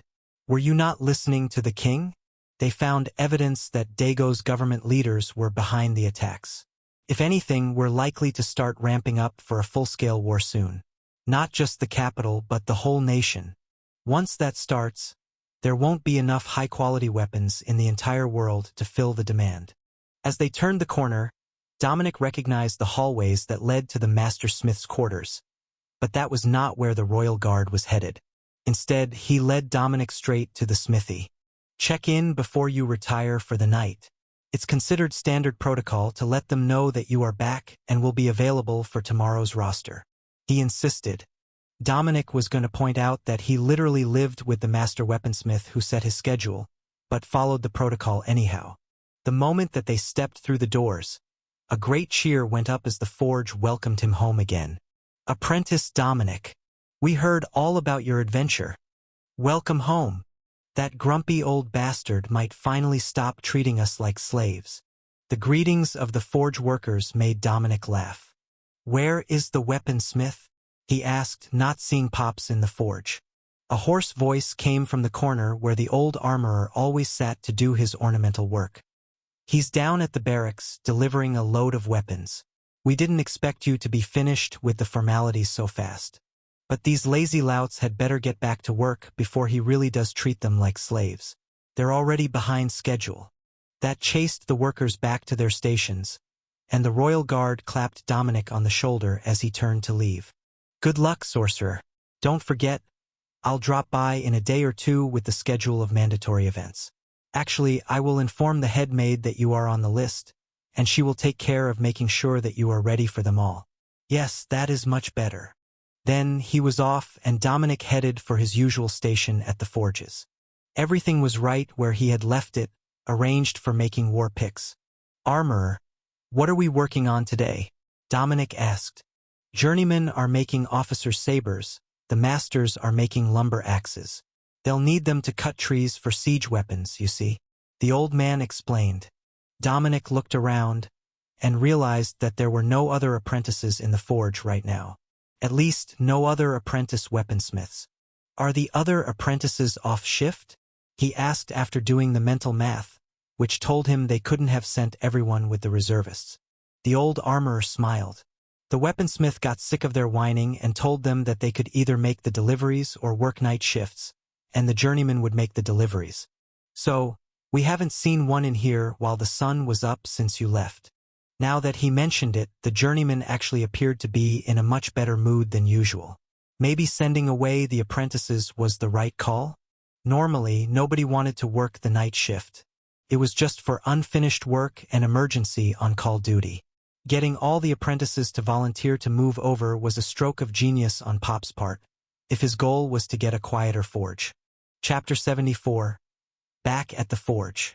Pops came back in a moment later, as Dominic was considering whether he should be making weapons for the officers or mass-producing axes. Likely the axe heads, as they were easier to make than some ornamental blade. Ah, apprentice. Welcome back. I see that you made it back somewhat safely, but I come bearing excellent news for you. You have the next 2 days off from forge duties to repair your equipment after your journey and prepare yourself for the next weapons push. Dominic smiled. Are you certain? I see that you're making axes, and I'm not bad at those. Pops snorted in amusement. I made my 10,000th axe before your father was born. Now shoo. You've got plenty of repairs of your own to make, and you will be expected to have suitable formal armor for social events involving the military beginning next week. That had not been in the briefing, but Dominic left the old man alone with his work and returned to his room. His very crowded room, as there were parcels all over the bed and floor. New work uniforms, formal outfits, hats, a new coat. No, make that 3 new coats. Mage robes, and even nightclothes, all in higher quality than his standard apprentice-issued versions. It was a good thing that he had been given a second storage device with his reward inside, Dominic realized. Just putting all of this away would take up the majority of the room in the one that he had grown up with, and if he had to consolidate all the rewards from this trip plus all the new clothes, he would not have enough space. But the new item, a plain gold ring with no identifying marks, held nearly 4 times as much as his beloved storage cube, despite being a tiny ring and not a palm-sized cube of Magitech. This had to be proper spatial magic, not a Magitech device. Dominic couldn't see any way that the workings of a storage cube could be condensed into an object that small, much less one so oddly shaped. That one had much more space, but Dominic preferred to keep all his personal belongings separate from the valuables. At least that way, if someone robbed him, they would likely only take one or the other. There was also one more advantage to the ring-shaped storage device. If you didn't need anything out of it, you could hide it much more easily. The number of cores that were currently in Dominic's storage cube were as many or more than most smithy workers would be likely to ever have on them. So if he hid the ring, then nobody would be suspicious about hidden wealth. With that in mind, Dominic removed the ring from his finger and carefully slid it on his toe. Once his socks were on and back in his boots, Dominic found that he could actually access the ring just as easily as the storage cube that he wore inside his robes. Why he had associated the distance from himself with a distance from his hands, he didn't really know. He had always kept the cube at his waist, where he could touch it to move things in and out. But in his sock he was always touching it, and the smooth ring didn't chafe. At least not that he could tell so far. If it did become uncomfortable at work, he would reconsider his plan. However, Pops was right, he had a lot to do, and that started with repairing his armor. The forge in his room was well stocked, but the cogwork armor that came from his recipe only bore the name thanks to the gear-shaped magical circuit pattern that was emblazoned on the chest plate. There were no other gears involved, and the armor fastened with magic and metal latches. The spell closed the latches when you put the piece on, and held it closed until you or someone else deliberately attempted to open a latch. The plate he had been wearing was completely destroyed, to the point that even the enchantment was damaged. There was no salvaging that, so Dominic used the metal as a base for the rebuild, and then the supplies from the forge to blend a better alloy which might survive a hit or two. He had a couple of days, so Dominic planned to redo the whole set. If they were supposed to go fully armored to some of these events, he could at least not embarrass his skills as a blacksmith while he did it. Dominic quickly checked his new storage item to see if he had gotten a recipe from among the loot, but found that it was just a collection of goblin and ogre-crafted common-grade magical weapons. So that left him with no other options for armor other than the cogwork plate. He got to work right away, and then realized that he could actually make these armor pieces much better than the ones he had previously been wearing. Crafted equipment relied almost entirely on the materials, especially the mana cores. Assuming that you were crafting an item with that method, and not the mana oil bath. He had a number of ogre mana cores in his storage right now. They were originally intended to be for the creation of the rifles, but they were all level 15 and 16, and the bonuses that they could create on an item were far beyond what he could get from the much lower level mana cores sourced from goblins and hobgoblins. With that sort of upgrade, he would have defensive abilities on par with any of the officers, even if it was still an uncommon grade plate. That shouldn't draw anyone's attention, as it was issued to sergeants and others among the enlisted soldiers, so Dominic didn't see a good reason not to make the armor the best he could. Creating rare items might cause him headaches in the future if they were going to be worn exposed around the palace, but everything under that shouldn't be an issue. Chapter 75. Formal Armor. So, instead of rare items, Dominic focused on making himself durable armor with a decorative chestplate. As his formal outfit was sorcerer's robes, long and flowing, there was no need for the majority of the armor to be highly ornamental. The only part that anyone would see would be the plate over his chest, his gloves, and possibly his boots. But that gave him a great idea. As he was supposed to be a ranged combatant, he didn't need to make a full suit of plates with all its fitment issues. The forge in his room had a chain-weaving loom in it for doing repairs to armor, as the apprentice's suite was devoted to a master smith, not the weaponsmith in particular. He was about to start weaving wire for a hauberk when one of the armorers passed by the courtyard outside his window. "Hey, armorer, I forgot your name. Care to make a trade?" he called out from his small second-floor window. The young man turned, and then smiled when he saw who was waving at him. "What did you have in mind?" he asked, coming close so they didn't need to shout. "I need a chainmail hauberk or a decorative chestplate and pants, size to fit me, unfinished, as I will be enchanting them for my own use," Dominic explained. "And what do I get in exchange?" the armorer asked. Dominic held out an ogre's mana core, and the man's smile brightened. "Now you're speaking my language. That's a level 15 core, right? Throw in 5 goblin cores and I will trade you both right now. I've got a training set from when I was a kid which was never enchanted." Dominic resisted the urge to sigh. "I will be right down." The armorer was much larger than he had looked from above, Dominic realized as he reached the courtyard. He didn't even stand as tall as the man's shoulder, and he was only half as wide. "Well, you might need to take it in at the side seams, but it should be adjustable enough. It's got short sleeves, meant to be worn with bracers and plated boots, so the overall length should be good." The armorer held up the 2 pieces in question, and Dominic nodded in agreement. Indeed, they were just simple chain armor, the same as the reservists wore under their plates. "Thanks. I have events coming up which require full formal military wear," Dominic explained, and the armorer smiled. "Wearing a full plate set under and over a robe is a pain because the pieces are designed to interlock and overlap, but they can't if you slap a robe in the middle. So, you're thinking a chest plate over and chain under. You'll sound armored when you move, which is right, and nobody will be able to accuse you of being underdressed. If you can get your hands on some iron pyrite and brass, you can use them to plate a set of bracers and make them look like gold. It's better than having them in raw iron. I don't recommend doing the same to your chest plate, though. Too much gold looks gaudy. Are you sure you don't want to just commission a set?" the armorer asked. "Later. Right now, I need to repair the armor I have, as I've only got a few days off from the forge, and then there will be mandatory events." Dominic handed over the mana cores, which the armorer tucked away, looking wary of anyone seeing him make the exchange. "Pleasure doing business with you. Now, I need to get all of this, plus those bracers you suggested, polished up and ready for finishing touches," he quietly informed the armorer.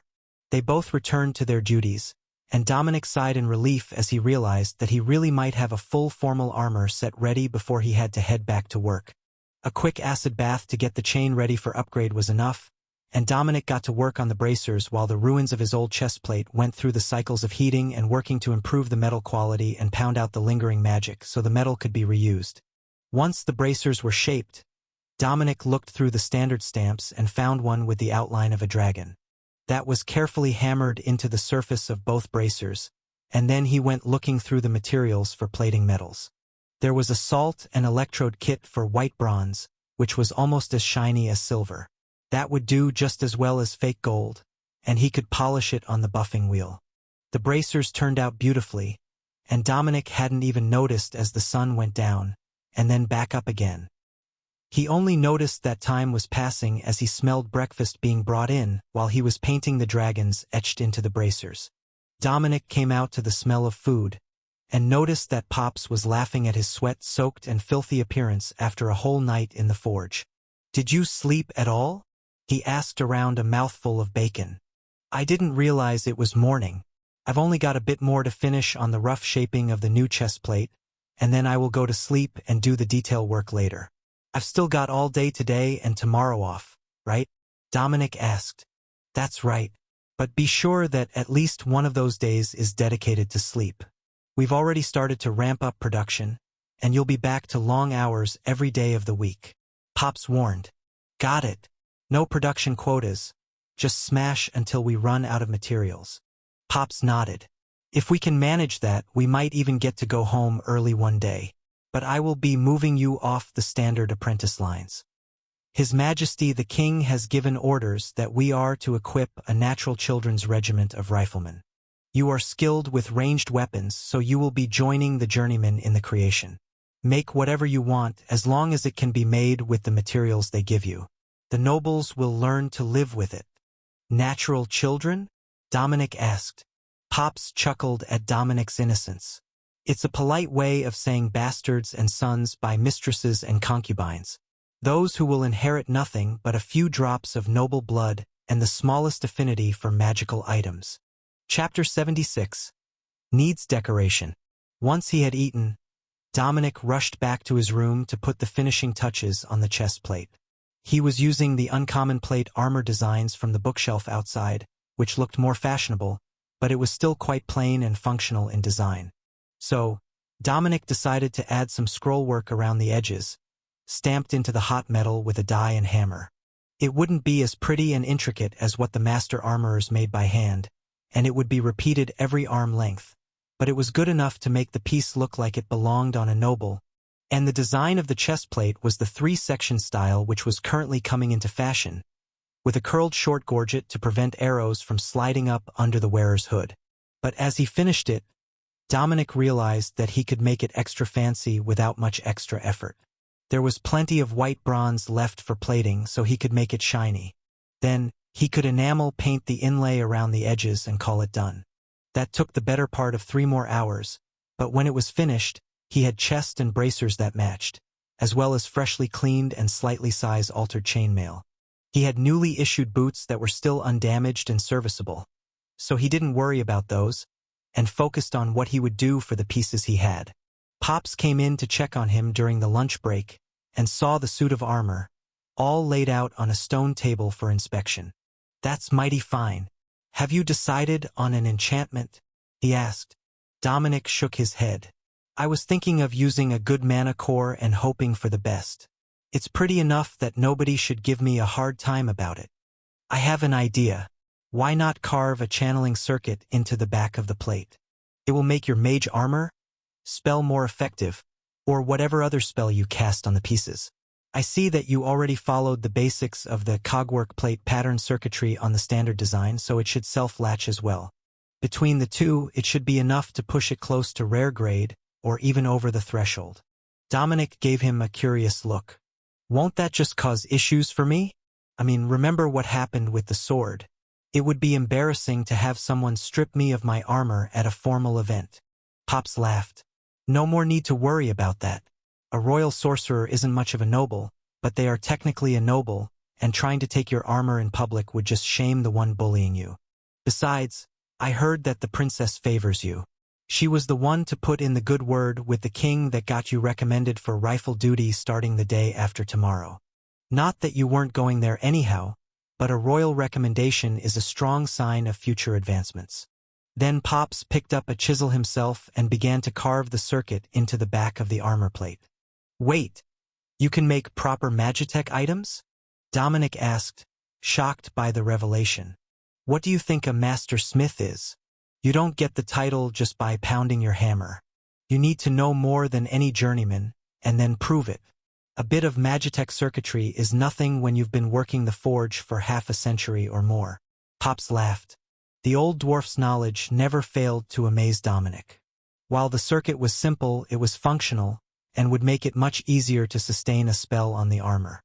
If Dominic cast the spell focused on the chest, and then let it spread to the rest of his body, It should save him at least a third of the effort of the casting, while making it easier to reinforce the spell after it took damage. This time, he really might be able to take a hit. Well, once he had put a few more levels into his spell book, that was. The Magitech artifact currently held all his spells, while his bracers would hold his enhancement items. Mana recovery, spell power, endurance, plus his trade skill core.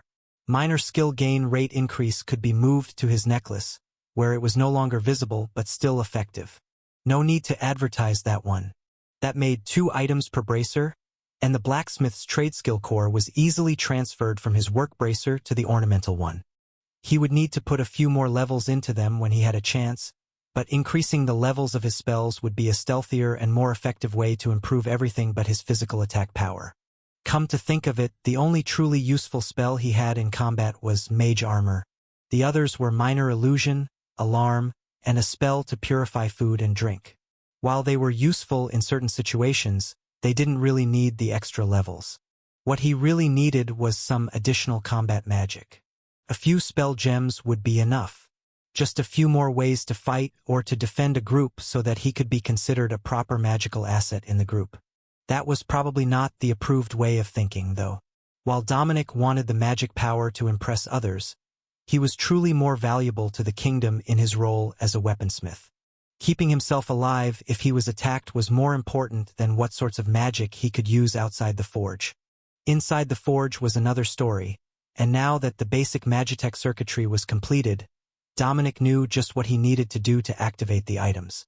Pops watched as Dominic ground the best of the mana cores that he had. A level 20 Ogre Lord core from the previous battle, and carefully coated all the armor pieces he had laid out on the stone table. Why Dominic hadn't heated them to make the core dust integrate immediately was a mystery, until Dominic took a deep breath and bathed the whole stone table, armor and all, in dragon fire. Dominic poured mana into the items as the flames raged, and stopped only when he could feel that they had completed their transformation. Plate of Effortless Defense, rare quality. Created at level 20. Crushing Chain Suit, rare quality. Created at level 20. Bracers of Draconic Might, rare quality. Created at level 20. Pops smiled as he looked over the pile of shining armor on the slightly melted tabletop. Well, it looks like you will be the best dressed in the room for some time now. Congratulations on the new armor set. Chapter 77. Barter or Bribe. The next morning, the maids came to Dominic's room with a list of events coming up soon. Most weren't planned too far in advance, but there were 3 holidays during the next season, all of which were scheduled, and then there was a war preparation luncheon that very day, called with 6 hours' notice. Full military formal dress was requested, and Dominic breathed a sigh of relief that he had actually finished his gear. "Is there anything else that you require?" the maid asked. "Where do I go to get more nail polish? It's impossible to get my nails clean enough, and I don't like wearing gloves to lunch," he asked. "Was there none in your supplies?" she asked. Dominic checked the storage ring quickly and shook his head. "There is some makeup, likely to hide bags under the eyes, but no nail polish. Oh, there are gloves here, a number of them. That must be why there is no polish. Am I supposed to be wearing gloves to events?" The maid giggled at his confusion. There should be a chart of clothing requirements in there somewhere as well. But gloves are acceptable for all events, though not mandatory for any. I would recommend scrubbing your hands as well as you can get them clean and then wearing the gloves. They go with the sorcerer's robes better than most other coats and shirts. She replied with a shrug. Dominic set out the pile of gear that he would need to be fully armored for the event.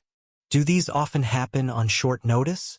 I'm still new to the forge, and I am unsure what the policy is on leaving in the middle of a shift for a mandatory event," he asked. The maid smiled. "Normally, there are very few of them that are mandatory attendance.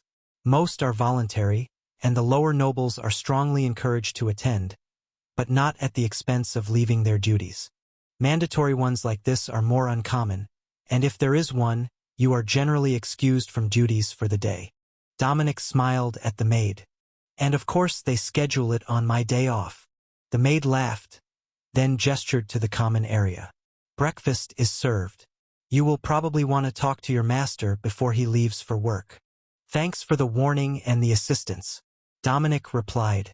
The maid smiled.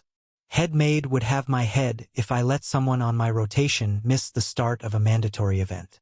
But I'm going to be here nearly every day now. Now that the new weaponsmith is settling in, the head maid has assigned the quarters as part of the regular rotation. Dominic joined Pops at breakfast, and the old dwarf smirked at him. Looks like you get to put on a show earlier than expected. Pops chuckled as Dominic removed the cover from his breakfast plate. You make it sound like you know what this meeting is about already, he asked, while trying not to laugh at the way the maids pointedly ignored the fact the dwarf had filled his ale mug nearly halfway with whiskey before adding the ale. You do as well. It's about the natural sons regiments. It's a big thing for the families with too many sons. There aren't many chances for the discarded children to advance in the world, and now they will finally have the chance to prove themselves in battle. If the war ends well, there is even a chance that they will be able to earn a peerage of their own and become proper landed nobles, despite their more humble upbringing. Dominic nodded as he finally understood the significance.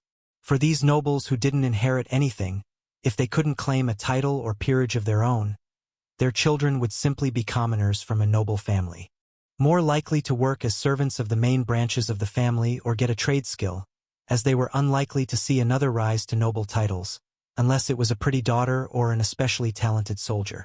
Putting your life on the line for the slim chance that you would get some official royal recognition was a long shot, and not exactly the average noble's idea of a good time.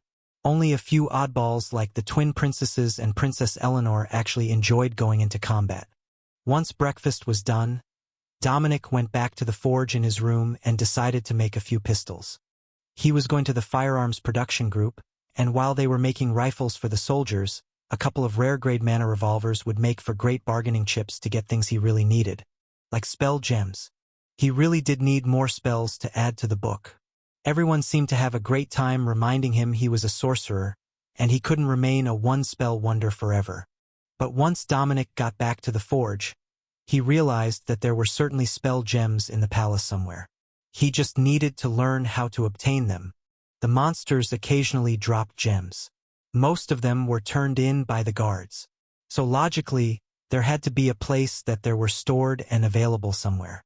Even if they were a high-demand item, the most common drops should exceed the number of people who needed them, as duplicates did you no good. But there should also be Magitech orbs with spell effects available for purchase in the city.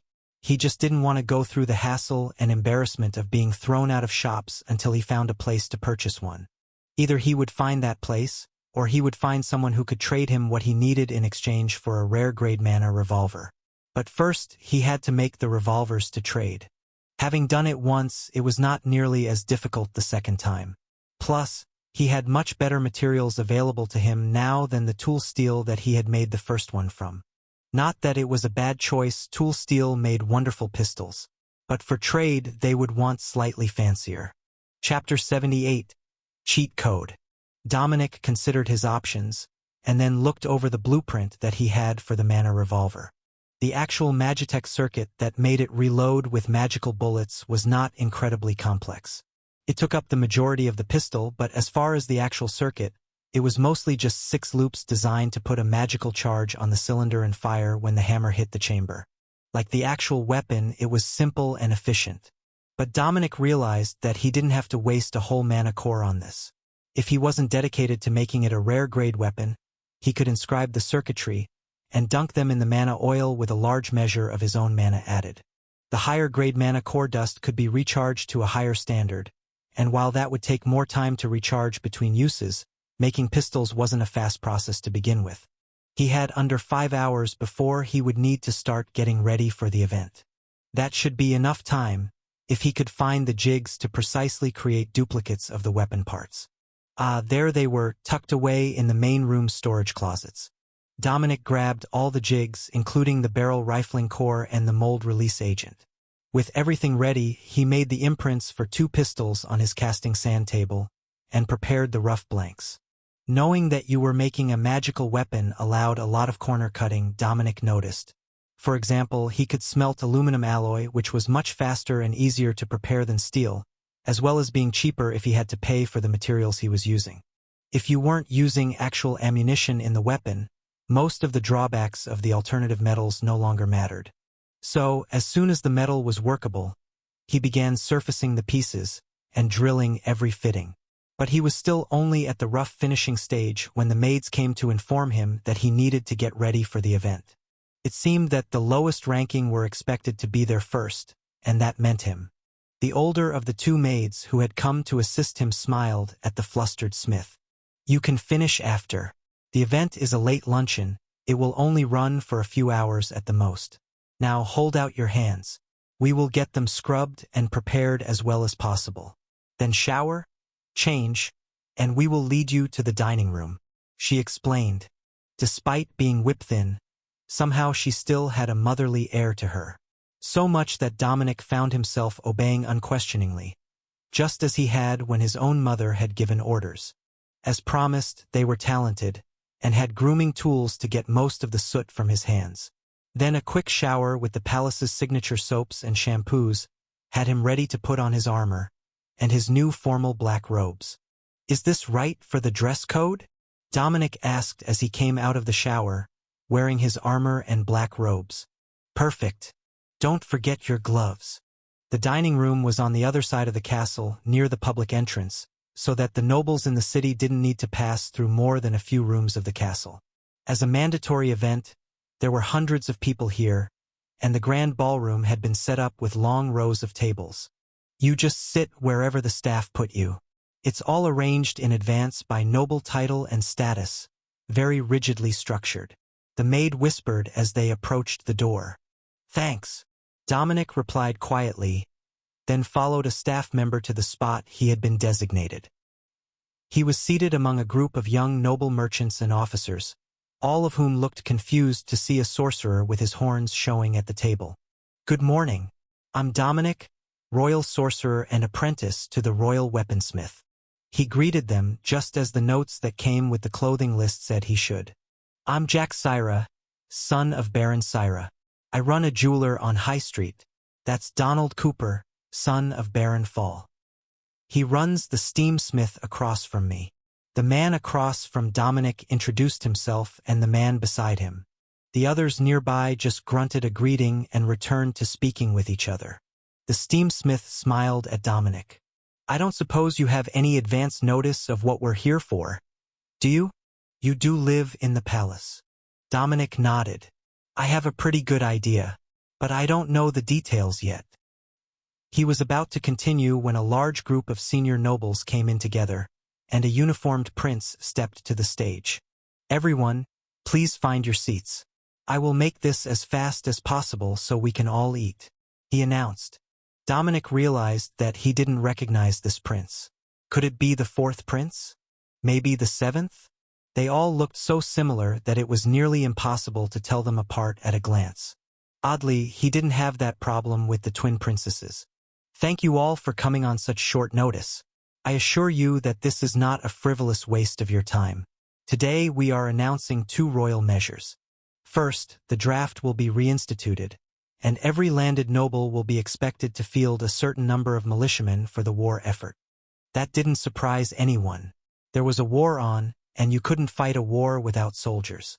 Secondly, and the reason that this is a mandatory attendance event for those living in the capital, we will be forming a new regiment of natural children. Every volunteer member will be given special training with rifles, equipped with the latest Magitech equipment, and assigned an officer's rank in the military, with all commensurate benefits. That got the attention of the nobles. Even if they didn't have any real interest in joining the army, they knew that there was a chance they would be drafted anyhow, or chosen by their parents to go to war on behalf of their holdings. So, the chance to become a proper officer with Magitech gear, which they would expect to be allowed to keep after the war, was a far superior option to joining the militia. Chapter 79. Who else would equip them? Dominic nodded as the prince finished that part of his speech, but the prince was not planning to go into any more detail than that, and instead pivoted to the militia recruitment that would be expected in the first round of recruitment. "You don't look concerned," the man on Dominic's left noted as the prince finished his speech. "Who do you think will be making those magical rifles for the new regiment? That's my new assignment, and I will be starting on them tomorrow. right through the end of the war, most likely. Dominic replied with a shrug. The young noble nodded in understanding. I get it. Normally, a sorcerer-led unit is shock troops, first in, never out. But as a weaponsmith, your magic is so much more valuable here that they can't afford to send you anywhere else. Dominic chuckled. I know we're not really popular in the noble district, but damn. The young man belatedly realized what he had said, and a man behind Dominic began to laugh. The man on the other side of Dominic snorted in amusement. You'll learn to develop a thick skin for these functions. I think it's better that you flaunt your horns. Half the families present have a sorcerer on staff, and the other half wish they could afford one. A sorcerer is just one generation too old to be called a wizard. He joked. An older man thumped his hand on the table. Enough of that talk. Officially, we're all humans here, and all of noble blood. Then he smiled at Dominic. Besides, I heard you say that you're on rifle duty. I don't suppose that you have a test piece that you might be willing to trade in advance. Dominic smiled. How deep are your pockets? Because I might have a demonstration model designed for the Royal Guards that I would part with for the right price. As you said, a test unit that wasn't quite suited for the purchaser, but still serviceable. Let's talk in a sitting room, the older man insisted.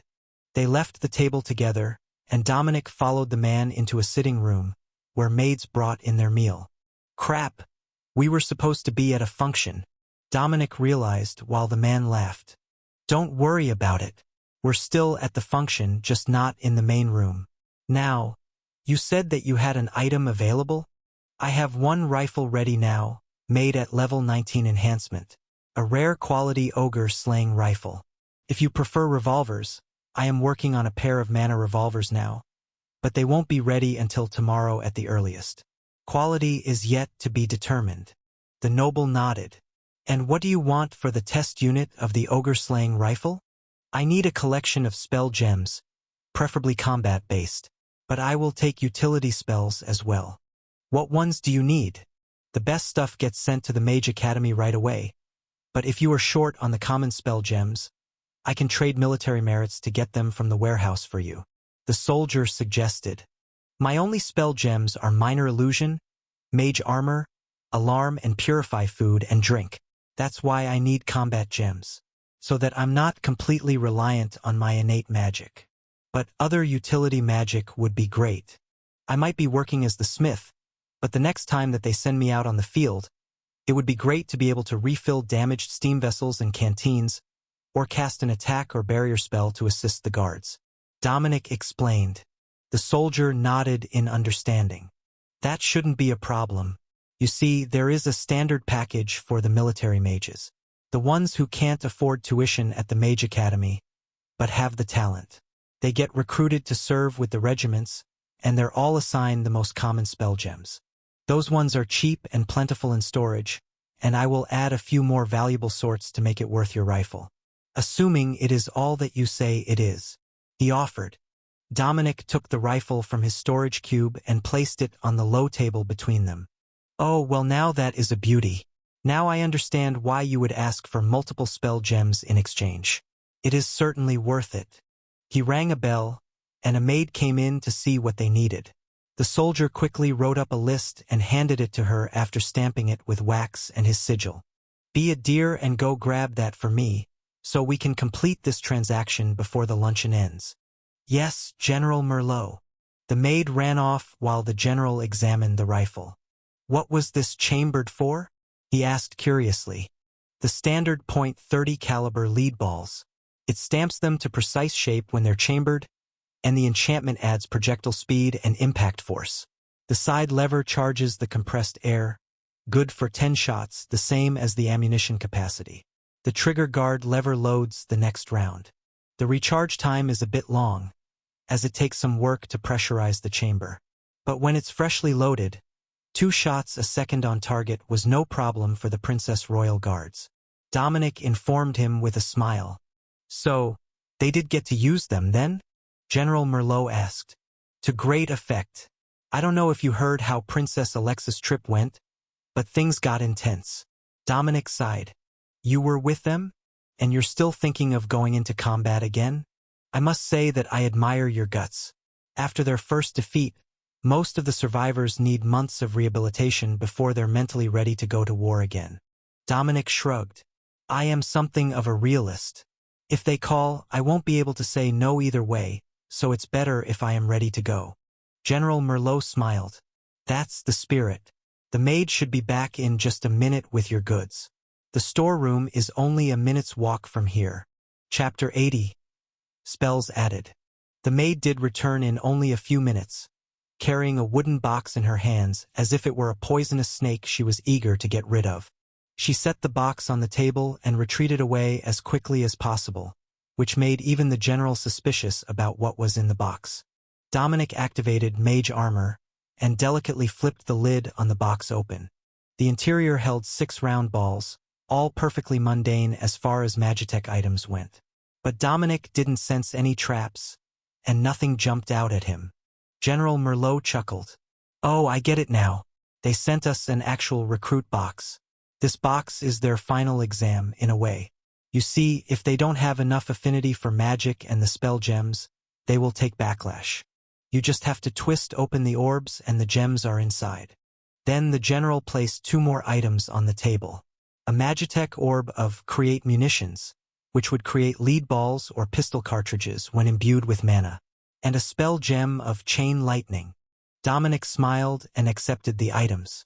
Once they were safely in his storage, Dominic looked at the 6 orbs, wondering what military mages got that wasn't from the academy training. The first twisted open to reveal an area barrier spell. That would definitely be something that Dominic could use in the future.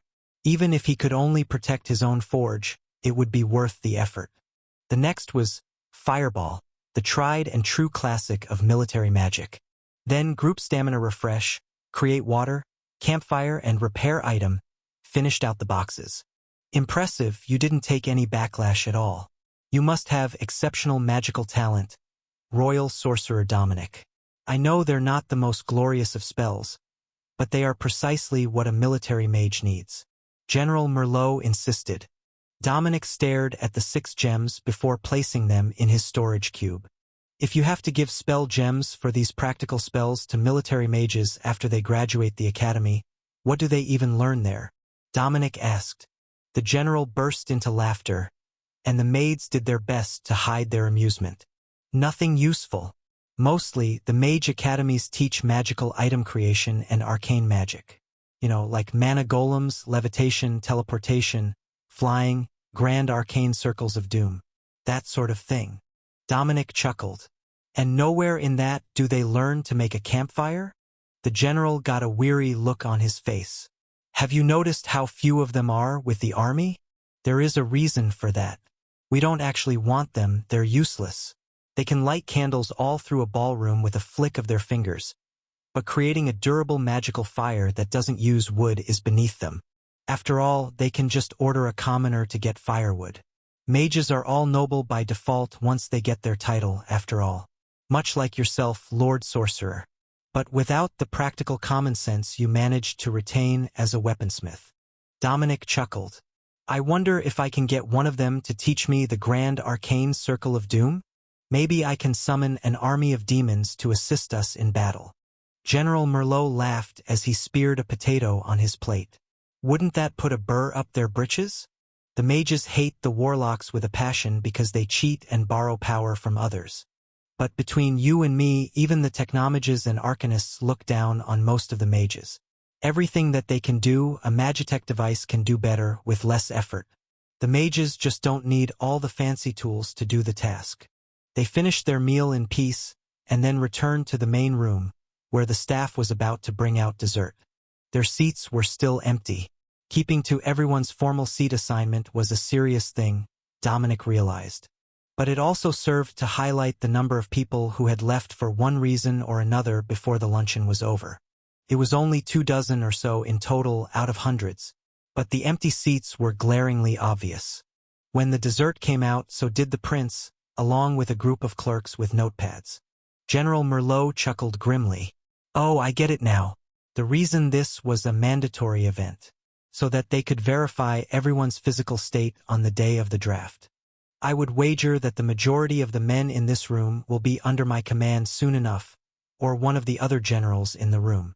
The clerks didn't say anything as they passed by, though they did give Dominic a strange look, but the prince didn't wait for them to finish before he went back to the stage and made another announcement. Those chosen to join the Natural Sons Regiment will be notified by official mail within the week. Please do not stray far from home, as the Royal Mail Service will probably be seeking you or your parents. Those of you who are craftsmen, there is no need to fear for your shops. Even if you are drafted, the most probable outcome is that your work will simply change customers. Now, I have an update on the military situation that you should all be aware of as citizens of Signia. The Dago's army has approached the border 300,000 men strong, and they have a regiment of airship paratroopers with them. The draft will be expedited, as will the equipping and training. Those of you with family peerages near the border, please send messages home, as the Royal Mail may be targeted to keep the barons unaware of enemy troop movements. For those who are not called upon to serve, you may still volunteer and gain an additional bonus for your courage and patriotism, the prince announced. A few of the gathered young men chuckled, and the prince smiled. He knew as well as they did which ones would be volunteered by their families for the draft. So they might as well sign up in advance and get the bonus.